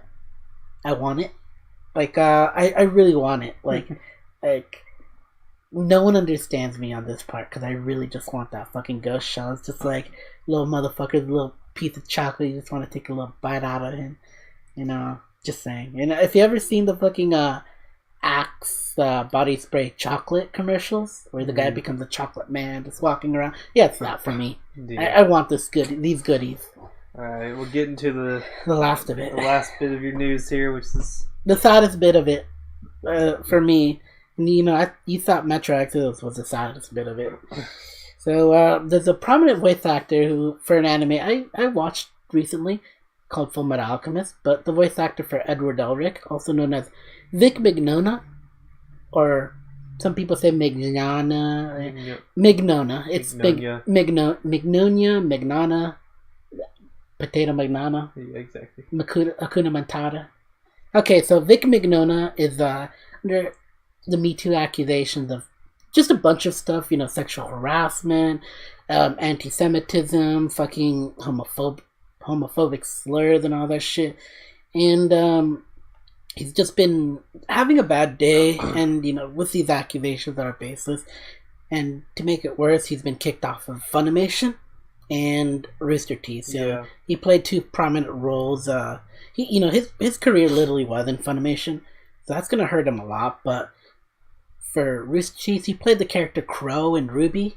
I'd say the only good character in that show. Mind you, oh fuck, if you told me that was Vic voicing him, I would have believed you because that guy has vocal ranges I could not believe. Like, he can fucking make himself sound different, and voice actors like that, those voice actors that can sound like 50 people are rare. Like, this guy is a fucking gem, and he's just being dragged through the mud, and and it's like, sure, it's like basically the worst of it that you can find in his fucking 20-year career of doing this and being in the public and doing this kind of things. What was it, kissing a girl? Basically the worst thing is that he's made a few people feel uncomfortable, and he can be a diva sometimes to work with. And there's hundreds of people just slamming him, and that's the worst that they can basically throw at him. I mean, and okay, so one of the accusations for homophobic stuff is just he won't sign yaoi kind of thing, and he's a conservative Christian, so very devout. He actually does Bible studies at conventions and stuff like that. He's very dedicated and really. Yeah, he's done that a few times. Done Bible studies on Sundays at anime conventions. I really need to attend one of these panels. I mean, because I'm not a man of the book. I grew up with it, but I respect it as a piece of literature. And there's some lessons, really good lessons you can learn from it.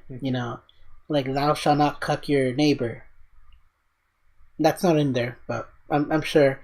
That was a actually, technically, it's in there. But you should. Thou shalt not commit adultery. There you go. But there you go. Yeah, there you go. But I mean, I respect the man who respects his values and just won't push them on you. That's why I don't like Jehovah's Witnesses. Right. I mean, I respect your religion, but give me the space to respect my, me as a person. The world does not revolve around God, but I respect you. Now, just because they won't sign yaoi, his reasons are pretty standard. It's he doesn't want to sign it. You can't make the guy sign yaoi. Some people don't want to sign hentai books. Exactly. It's not canon, and two, it's he just it's against his values, and it's not like he's attacking the person who's he just doesn't asking. Want to sign it. He just politely refuses and that kind of stuff. It's I mean, he'll probably make a joke, and then he'll just tell them, no, I won't do this, but you'll still get the photo. He'll hug you and all that shit while taking the photo. Mm-hmm. And there's been some people doing Q&As where they're doing these characters are fucking shipped together, and he's like, well, from what I know, from what I've done in the anime, I don't believe they're actually gay, just because it's not in the anime source material. But I mean, it's just vague, but I mean, I wouldn't say they're gay to confirm it, and then, they're just triggered by that. Yeah, I mean, he's got a lot of people attacking him for stuff like that, and just, it's just a lot of dumb stuff. It's a lot of people just, flip-flopping, what they thought, years ago, and then all of a sudden they're like, oh, no, he must have had malicious intent, it must have been, even though it's just no, it's he really... I mean, didn't have to have that at all. No, my problem with it is a lot of these accusations are baseless. Exactly. And my fucking gosh, they fucking drag him through the mud so fucking hard that you get kicked out of fucking you lose your job. That's already bad enough. And in the case of Rooster Teeth, they're promoting the Kick Vic hashtag, and that just looks bad on the company. And I mean, mind you, he's got lawyers already going, pursuing this defamation thing going on. He's gonna probably... I'm hoping for him. I want him to fucking get through this. I want him to get his job back. But what's the worst about it is you just see the fucking scum in the fucking voice acting industry where, people who he worked with are literally throwing him under the bus. Yeah, for, decades. Disavowing him. Yeah, and that's one of the big reasons I don't support the dub industry, is because most of them, a huge amount. I used to actually follow on Twitter. The very first people I followed on Twitter when I started was voice actors from anime and stuff like that, English voice actors. Yeah. And after years and years, it was just they're just such trash people and scumbag SJWs. Yeah. And, I just unfollowed basically all of them except for fuck. I mean, honestly, one people who just want to bash him on fucking his beliefs, just separate that and you're fine. Like, the guy's just a cool dude. Like, he even defended fucking, like, gay rights outside of a con. Like, he confronted people protesting about gay rights, and he's like, yo, look, it's America. You can do whatever you want. And people are well to believe that they can do these things as long as it doesn't infringe on anyone else. Gay rights are okay. I still have this? No. Keep it. I guess that's protection. Yeah. But yeah, it's just like people are just scum, and I mean, mind you, yeah, Vic probably is a diva. I'm probably hard to work with, but he's so fucking chill. Exactly, like, but that's not a crime. It's just it's just inconvenience for some people who are insensitive and can't take a little bit of like whatever. I would compare his fucking and I wouldn't say character, his fucking like personality is akin to someone I used to know named Cameron. And he's similar kind of in the sense that he is a conservative, I believe it's conservative Christian. Sorry, my lips are dry. He really was chill. He didn't care about yaoi too much. Like, he didn't diss it, he didn't bash it, but he was really hyperactive. He was really... you probably gave him like 3 fucking Monster Energy drinks. He'll bounce off the walls. And fucking was a nerd, anime otaku dude. Chill guy. Chill dude. And I mean, he's akin to that. And I'm just saying that's like why I'm okay with Vic and all this shit. Yeah, I've met him before. I've been to his concerts. I love him. I think it was Anime Expo 2011? No, I think I met him like 2013, 2014. I met him 2011, and I went to his concerts. I think it was 2012. I don't remember. It was a long time ago, but yeah. I think it was 2011 for me. Like, that's when I roughly started. And, my gosh, dude, like, what drove me crazy was, like, he ended up showing this fan-made film he made called Full Metal Fantasy. Where, like, him, the voice actor, and then a bunch of the old cast of the Full Metal Alchemist crew just ended up, like, playing their characters. Like, it started off where he's just enjoying, Full Metal Alchemist, watching it, and then something happens, he gets a package shipped, and he becomes Edward the Elric. He becomes short, he gets blonde hair, he gets the coat and everything, and then just like you just see Scar, Winry, and then near the end, it's a pretty good life-size replica of Alphonse, and it's really gaggy, but it's he's a real fan of his work. Like, he likes Fullmetal Alchemist just as much as I do. He has a Discord literally named Ressemble Rangers, whose Ressemble is I think the small village town that Ed and Al fucking grew up in. So he really likes Fullmetal Alchemist. Mm-hmm. So the guy has my respect. I want him to get through this. It's gonna be a dark mark on him forever, but yeah.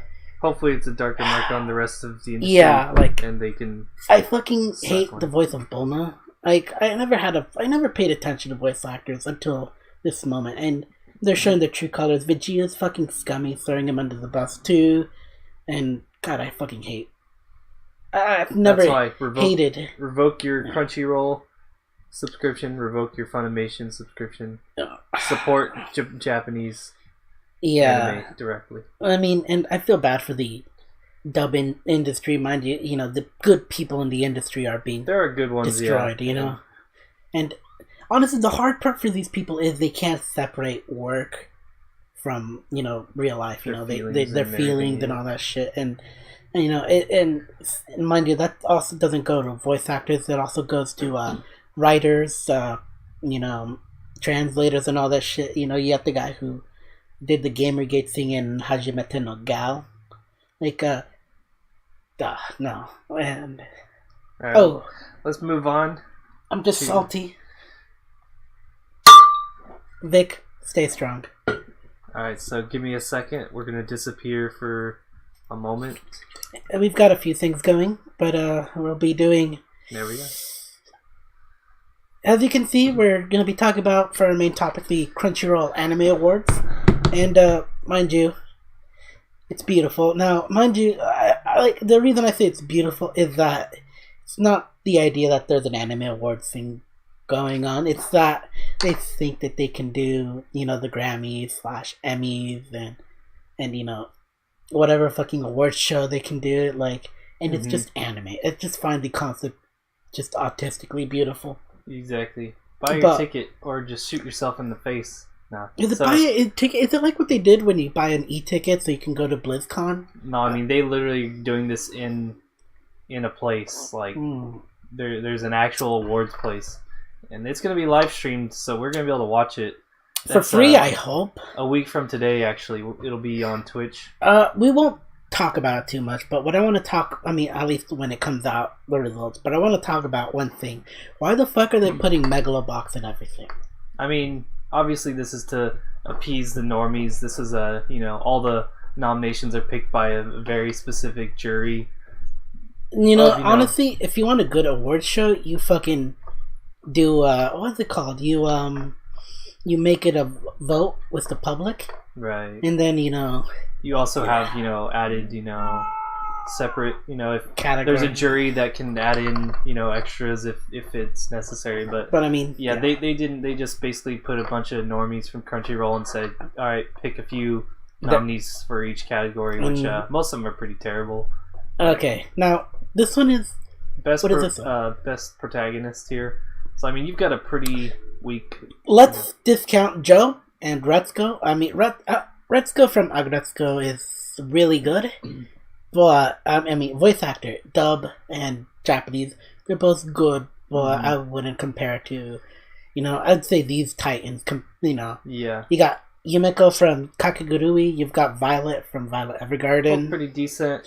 Sakata doesn't even come close. No, I mean, as much as I like Sakata, I would say Sakata is probably a good protagonist. He's just the popular choice because obviously Bunny Girl was a very popular show between the normies. That's why it's so highly. I would say I wouldn't put him in the protagonist. I would put it my Sakurajima. I'd put my Sakurajima as the best protagonist. I put him in the brain damaged category. Yeah. Okay, so we've got 3 things going.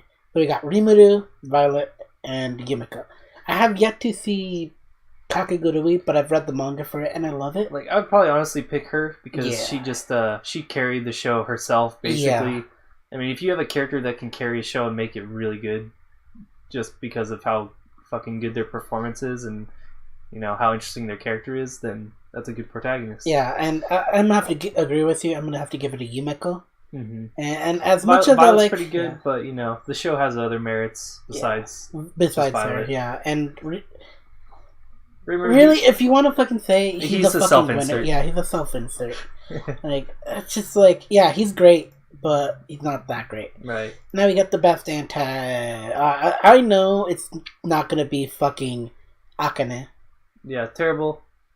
Yeah. Okay. Let me see. Who do we have? My Hero. We got more Megalobox. Overlord. Yuri. I would say antagonist is the best fit for Yuri for Megalobox. I would say rival would be more his category. Yeah. But who my pick would have been actually Pito Hui from Sword Art Gun Gale. Because she actually was an amazing antagonist. Oh yeah, she was fucking nutters, fucking shit. She definitely carried the last arc of that show. Yeah, or most of the show. She was foreshadowed to be a fucking great antagonist, and they built it up really well, and the payoff is so much better than what you expected. Exactly. But all right, I would say fucking if she was in here, her.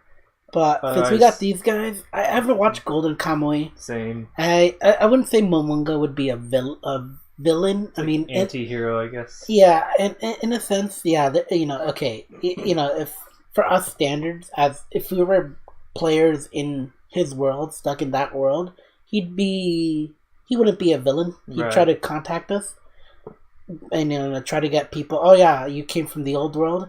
As for the people who live there, yeah, you're fucked. Yeah, he's a villain. Yeah. But and from what I know from Ryo Asuka from Devilman Crybaby, is he starts off like a good friend with the main character, and then he just fucks off.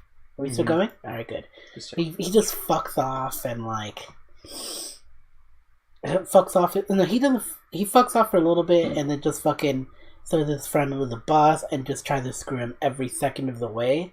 And I'd say maybe for him. I would have given it to Pito Hui or the other best antagonist of the season. Which one? Goblins. Goblins.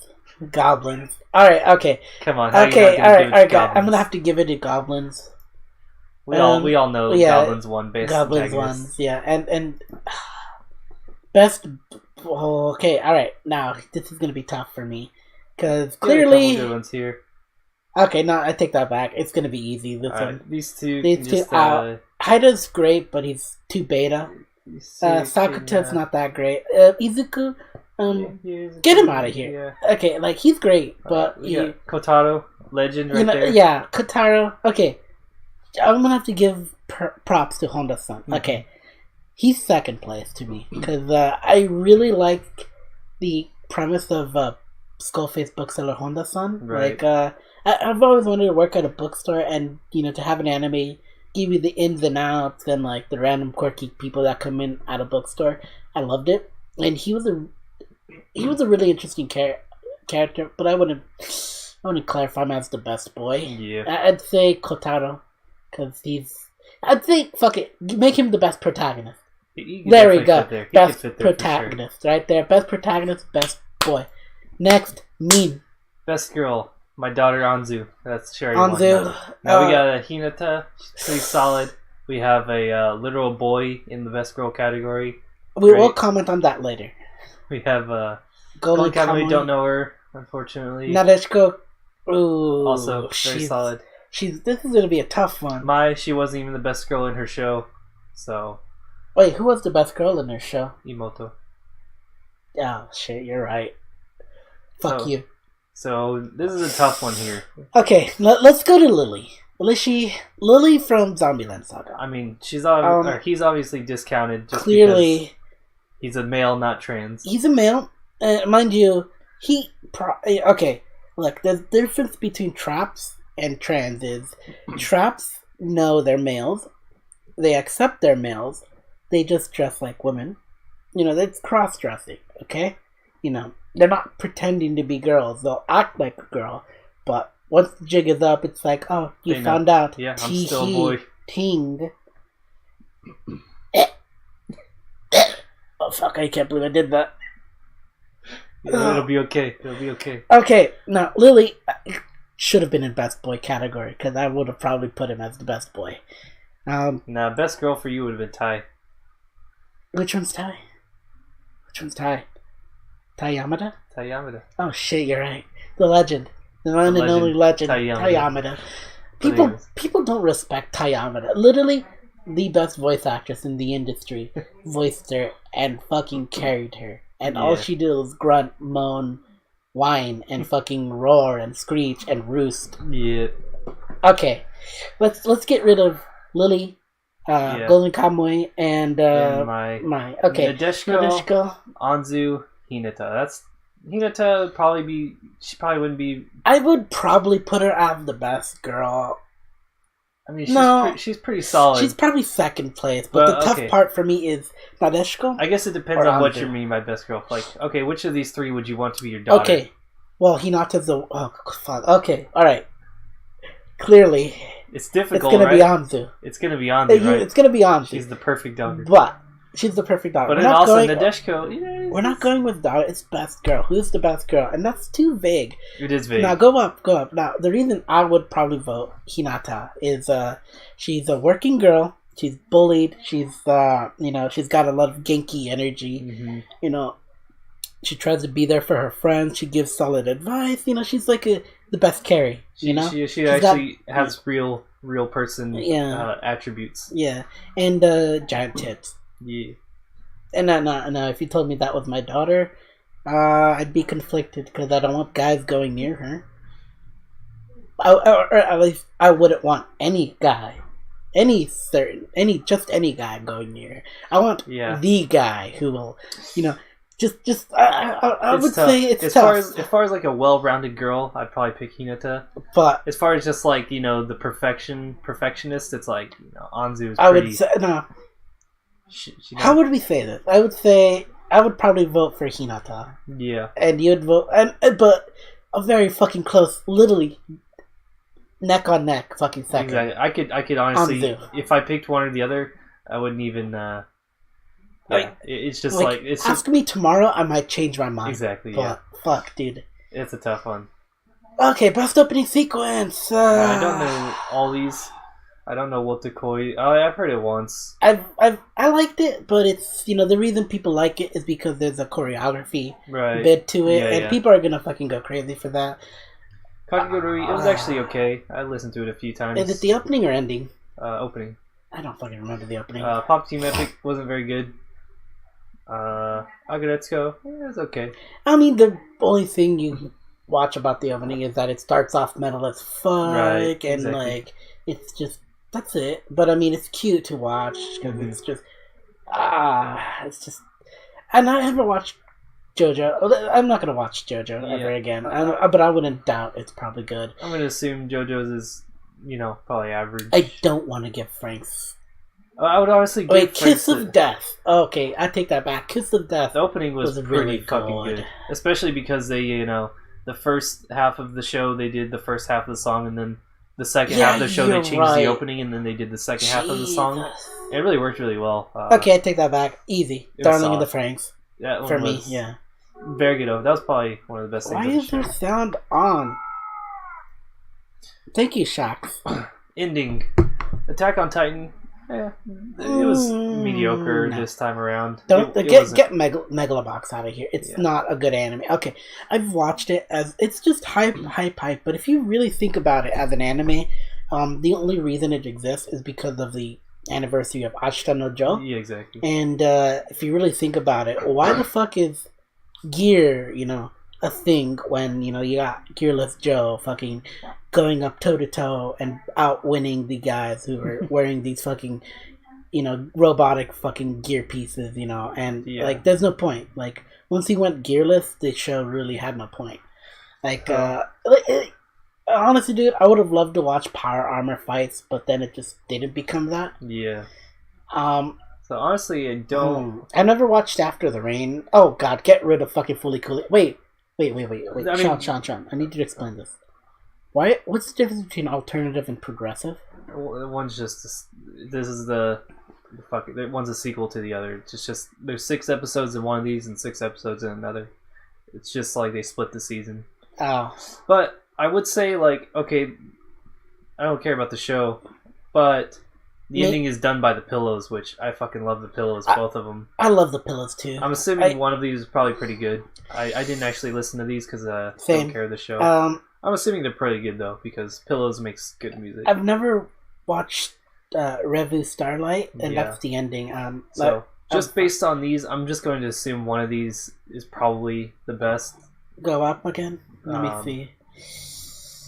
Okay, the ending if we're going on ending, I'm gonna have to give it a Megalobox because it is really catchy. Yeah, I would have to listen to them all because I haven't, but we're not gonna do that because copyright. I would say Megalobox for me. I don't know about you. What was it?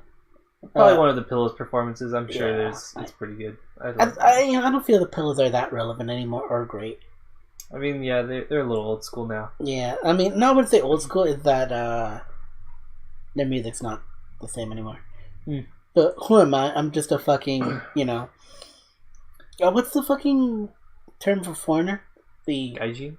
No fucking dirty gaijin. Alright, so we're jumping into best voice actor performance for Japanese. So we've got Where's Kotaro. Tayamada? Solid. Where's Tayamada? Not even in here. Oh, wait. Go back to ending. Wait, ending. What was your best ending that wasn't on that list?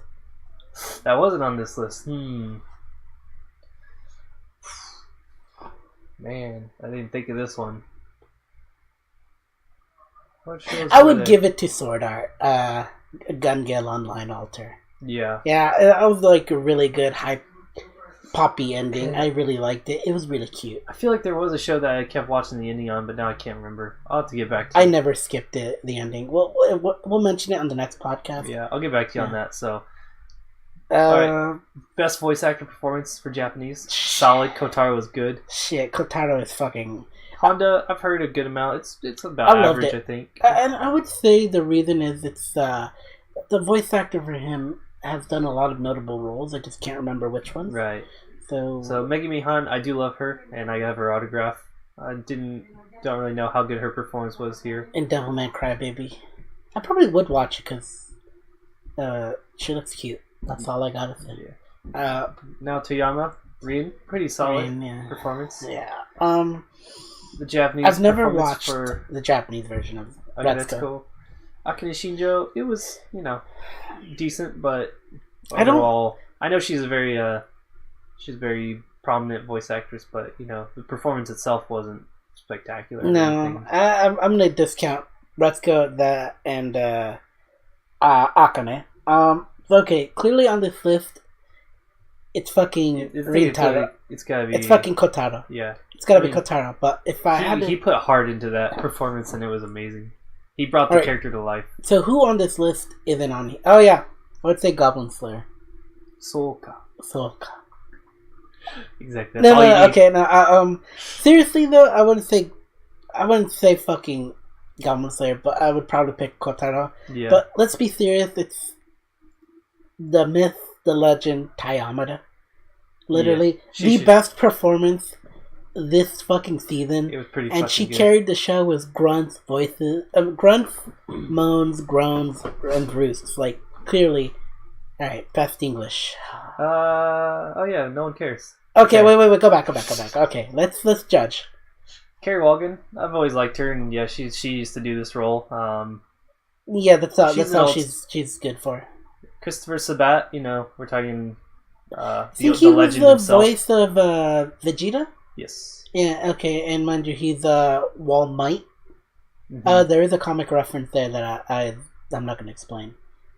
It's basically My Hero Macadamia. That's the comic. Tia Ballard, Erica Mendez. None of these. Let's get out of here. Yeah, no one cares. Vic Mignogna. There we go. Vic Mignogna. Great job, Vic. Good job, Vic. I would give it to you. Best director. Ooh, so we got Masaki Yuasa for Devilman Crybaby. Atsuko Ishizuka. A Place Further Than the Universe, hands down. Megalobox, Planet Within, Violet Evergarden, Banana Fish. I would say, as much as I agree that fucking Violet Evergarden is really the only fucking one of the two things in this list. They basically are far beyond, I think. Yeah, no. I mean, I would say A Place Further Than the Universe has my pick. I think it has my pick too, even though Violet Evergarden is pretty. That's another one that I could change best my mind director. On. Okay, now personally, I would say A Place Further Than the Universe. A lot of thought went into it. I believe when I looked up Atsuko Ishizuka, she actually has some other prominent stuff that was pretty fucking good. Mm-hmm. Now, she's just overall solid and consistent.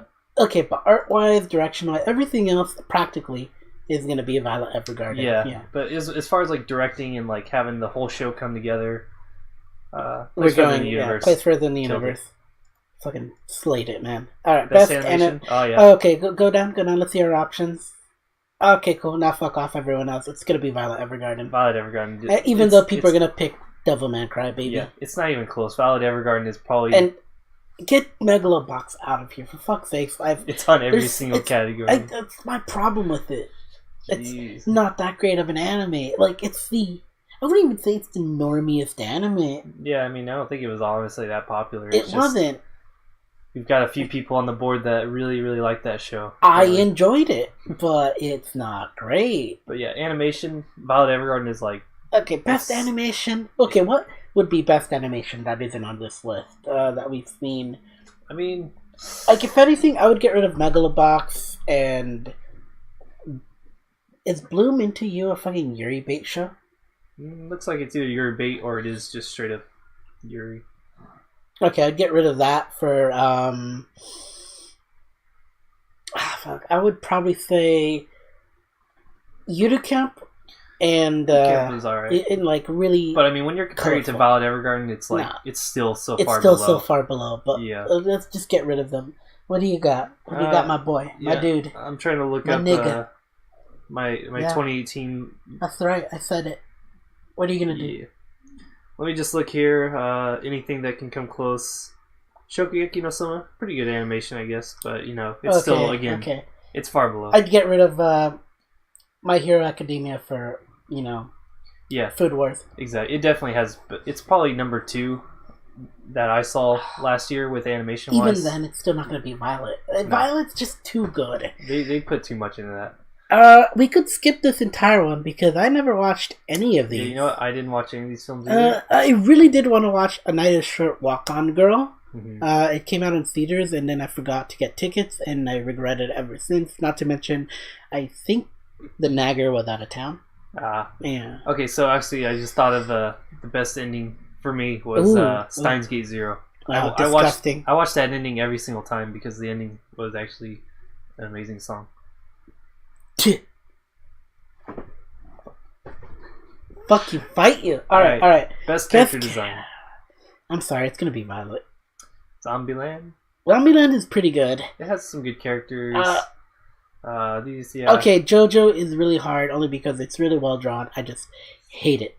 Yeah. I have a personal vendetta against it ever since they tried to make me finish part 2 of Stardust Crusaders. Out of all these, if you're talking about character design outside of just the art and the full character, like everything about the character, I'd probably give it to Violet. Yeah, it's because Violet. She just had so much around her entire story and everything too. It's just like her entire development arcs that she had. Not to mention the KyoAni literally took a year off just to make this show.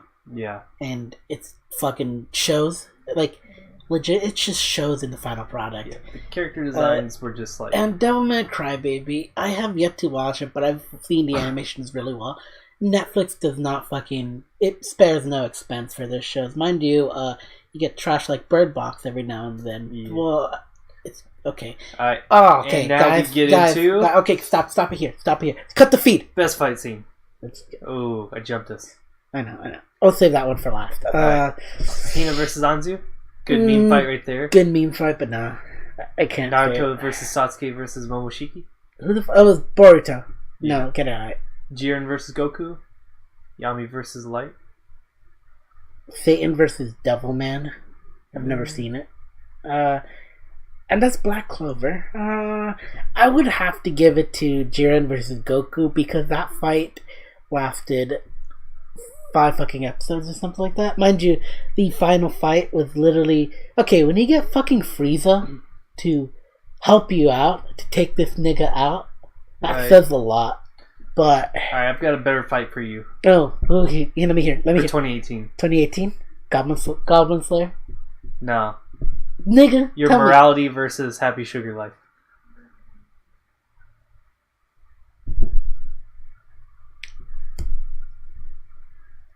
No, not even then.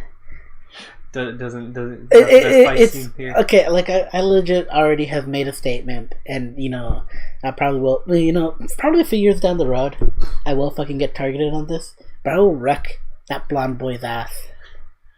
Okay. And for good reasons. Sometimes you gotta be chaotic evil. Sometimes you gotta be chaotic good to fucking get the job done. Nah, or in my case, chaotic neutral. Nah, but honestly, I would probably put Len versus Pito Fui.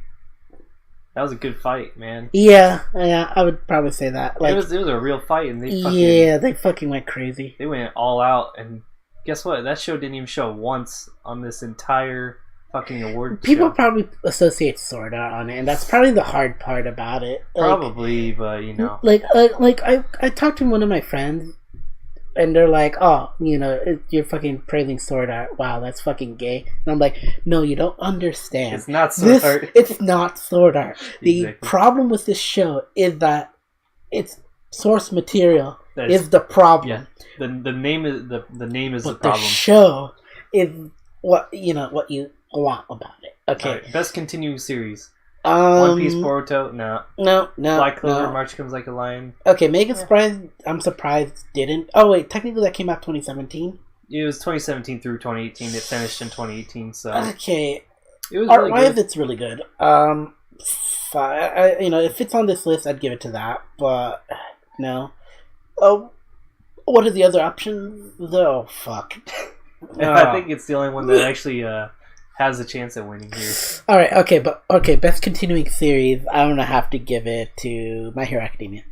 Because fuck you. Alright. If anything, I would give it to. If anything, I would give it to fucking Haikyuu. There you go, Santi, for you. All right. Relax. Fuck you. All right, are we ready to jump in? Anime of the year. Okay, wait. Promise me we won't kill each other for what we say here. All right. I'm gonna murder you. Alright, so what do we got here? A Place Further in the Universe, Devilman Crybaby, Megalobox, Violet Evergarden, Hinamatsuri, and Zombieland Saga. Okay, first off, let's get rid of Megalobox and Devilman. Okay, I can't say Devilman Crybaby, but we're gonna swap these two with Eurocamp and Goblin Slayer. No, I was gonna say Sword Art and Goblin Slayer. But fuck, Eurocamp is good. But okay, Eurocamp. Okay, go down. Let's see what else we can cut out. Hinamatsuri and Zombieland. See, I feel like these were good, but they weren't anime of the year material. I don't feel Hinamatsuri is anime of the year. The weird thing about this is that out of all this, Hinamatsuri and Zombieland Saga were, I think, on the entire nominee selection one time each. Mm-hmm. And yet they put them on anime of the year. Yeah. It's kind of just like the balance is a little off here. Okay, I mean, I wouldn't say Hinamatsuri is the anime of the year. Exactly, I thought it was good, but it doesn't. And I can't say Zombieland Saga is that great, even though it has the myth, the woman, the myth, the legend, Tayamada. Yeah. And I'm gonna have to cut those two out, but I would put Sword Art Online and Eurocamp. Mm-hmm. And as for Megalobox, it's hard because it's not anime of the year. What other anime would be better? Goblin Slayer, you said. Goblin Slayer. Goblin Slayer. I would put Goblin Slayer. And this is tough because Goblin Slayer really got super popular and not wants to just show up. Right. Anime of the year. I haven't seen Violet Evergarden, so you're the only expert I could consult. But A Place Further Than the Universe would probably be my pick. I could honestly, between those two, it would be like it's 50-50. They were both. Yeah. I both liked them pretty much equally. No. I guess if I got gun to my head, if I pick. Ah, man. That's actually tough. I guess I would pick Violet Evergarden, but honestly, like, I could just pick either one. Yeah. No problem. Now, if we're serious, it's not going to be Goblin Slayer, though, is it? Nah. As good as it is. Maybe Goblin Slayer's like number 3 or 4. Yeah. I would probably give it to... And personally, I would fucking say the best anime of the year would probably be... I can't give it a Sword Art because as good as it was, it's Sword Art. Right. Like, and I'm praising it because it did what it could with Sword Art. Right. Okay. We're still not finished yet. That's it, man. Did we make our decision again? What other anime did we mention? That's the 4. So the 4 that we would put here: Place Further in the Universe, Violet Evergarden, Goblin Slayer, and Eurocamp. Eurocamp and Sword Art. Yeah, I'd probably give it to fucking A Place Further. Yeah. And even then, I'd probably rewatch Eurocamp more often than I would A Place Further. I'd probably rewatch, honestly, all 3 of them at some point. Probably the one I'd rewatch first would probably be Eurocamp, just because it's so easy to just jump into and have a good time with. No, if we're real, best fight would be goblins. And best protagonist would probably be Goblin Slayer, because nigga's backstory literally is his work, his life's goal. It's true. He's actually dedicated. Yeah. So I could respect a man who respects the hustle. Yeah. All right. So let's back get out of the salt, and then let's finish up here. And so anime of the year, Goblin Slayer. Okay. Anime of the year is gonna be A Place Further, but let's see if I can Evergarden. Get the webcam back on here. Activate. Bye. Yes. We in here. We're in. Right. Okay, so Rex. Let's look up a tag quickly. Sorry, guys. Alright, well, I'll go into my other recommendations. So I was just gonna say, anime-wise, check out Yakusoku no Neverland. I honestly do think it's pretty good. Keeps me on edge. Every episode is a good thriller. There's a lot of mind games going on between the kids, and it's enjoyable. Game-wise, kicking it old school. Diablo 2. It's a classic. Yeah, even I know it's good. It is a fucking classic. And I've never played it. It's just so good. One of my favorites. I still play it like yearly. I've been playing it for nearly 20 years at this point. Oh Jesus, it's not going to be easy to find. And I always enjoy it. So anyways, what else we got here? What do you recommend for any anime or okay, games? now I would probably recommend, because I just finished this, I can't recommend Taramajutsu, I really can't. But I would probably recommend... because Vic, I'd recommend Fullmetal Alchemist. Doesn't matter which one, watch both.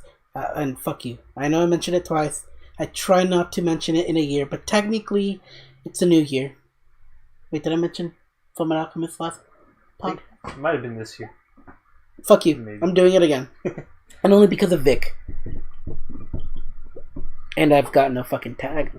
I'm fucking sad. Alright, well, here, let's do some body writing. Body what? Writing, so you know. Writing on the body, some, okay. The super slut. No, I know. I got it one. I actually just wanted to mention just one doujinshi just because it's the one that has... This is the artist. MMM, triple M. You type in the artist MMM, and you can find him. It was actually a Bunny Girl Senpai doujinshi. I bet it was good. With Futaba. And it was good. Alright, I've got a... Okay, so I'm still on my recommendation. So, anime, I'd recommend Fullmetal Alchemist, because fuck you, Vic needs the help. Vic needs your help. Do your part. Playing, I would definitely tell you to play Rise of the Tomb Raider, because it's a really well-made game, and for people who fucking complain you don't have any strong women representation, fuck you. This game has it.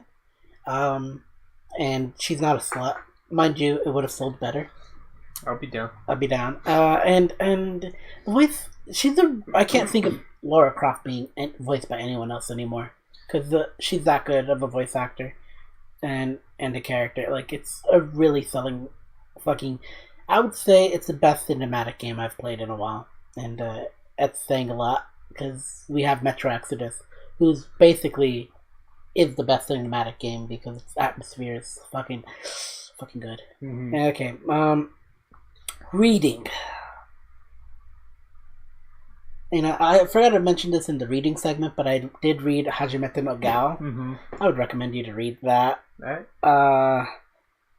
And it's good. And I do have a fucking tag. I pulled it up. And then my nigga. My bitch. My nigga. My pussy and my crap. Okay. Alright. So my tag is going to be Kemono Mimi. So that's usually, I like how we both knew. Okay, technically, mine is... What is it? This? And yours is that, right? Yeah. You're doing it. You're doing it. Caramel dancing. Nigga, it's from the fucking Laffy Eldridge image, remember? Oh, yeah. Alright, so it is a Azerlane related work, and by the artist, stomach's gone. I hope that didn't get on the mic. Actually, it would be hilarious. It's by the artist Momosawa, and the art... Am I reading this right? Wasabi... It's C95, Wasabi Mochi Momosawa. Mm-hmm. Oh, yeah, that's part of the group. Mm-hmm. Okay, my bad. Yeah, it's a group. Little Old Lady, which, I swear I'm not going to jail. She's legal. She's legal. She has been around for more than my entire life. Fuck exactly. It's War Spite. It's War Spite. HMS War Spite. The best British one of the best top tier British fucking ships. And this one was just really cute because she's the secretary, and it just goes off and it's like, man, Shiki Khan's like, I really like her outfit because I can see that, goodness right there. That doesn't show, on the. Yeah, you can't quite see it on that. Maybe her retrofit will show. I don't know. Oh no, I meant the little thing you just hit. Oh no. But okay, but you also can't see that because it's just the art style. But for all I know, she could be wearing shorts. But this is Azerlane. It's pantsuit. Exactly. And she's got black. I respect the gal who you know, yeah, has quality and taste right there. Now,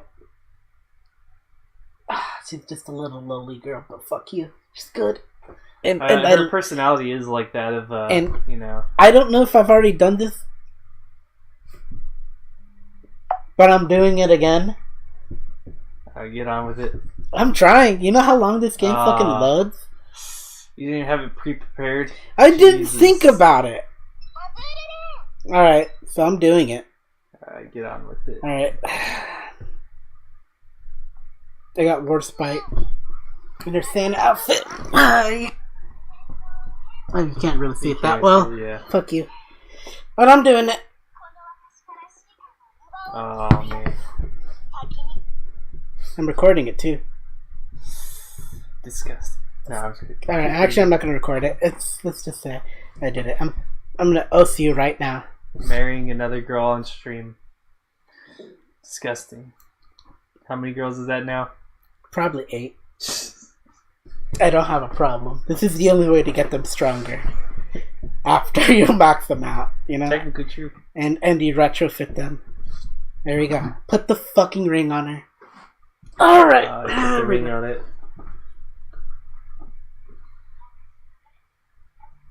Oh, Jesus. There we go.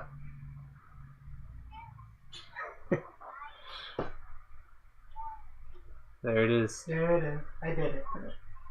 Is that gonna be the ritual from now on? Marry a girl every stream? No, not every often, unless I find a good doujinshi. Unless you become rich. At this point, I already feel like a whale because I spent my nigga. If they should really do the 2 ring, purchasing systems more often because it saved me money. Valentine's is coming out. Maybe they'll do something. Who knows? Yeah. All right, but I have Oster, and I shall name her. I have no idea, but we're gonna end the podcast here. Thank you guys for tuning in. Remember, if you're gonna promote the hashtag KickVic, fuck you. I want to say this: we should promote this hashtag. I don't know. Would it be Help Vic or I Believe in Vic? How about if you promote KickVic, I'm gonna come kick you. Yeah, there we go. Unless you're using it to fucking get the, I don't believe in this hashtag kick Vic, I believe in Vic kind of deal. You're cool. But everyone else is slamming them. If you ever seen fucking Jay and Silent Bob Strike Back, that end of the movie, that's gonna be us. We're gonna fly to a town near you. Every single one. Stack of papers. You're next. Alright, guys. I'll get you, bitch.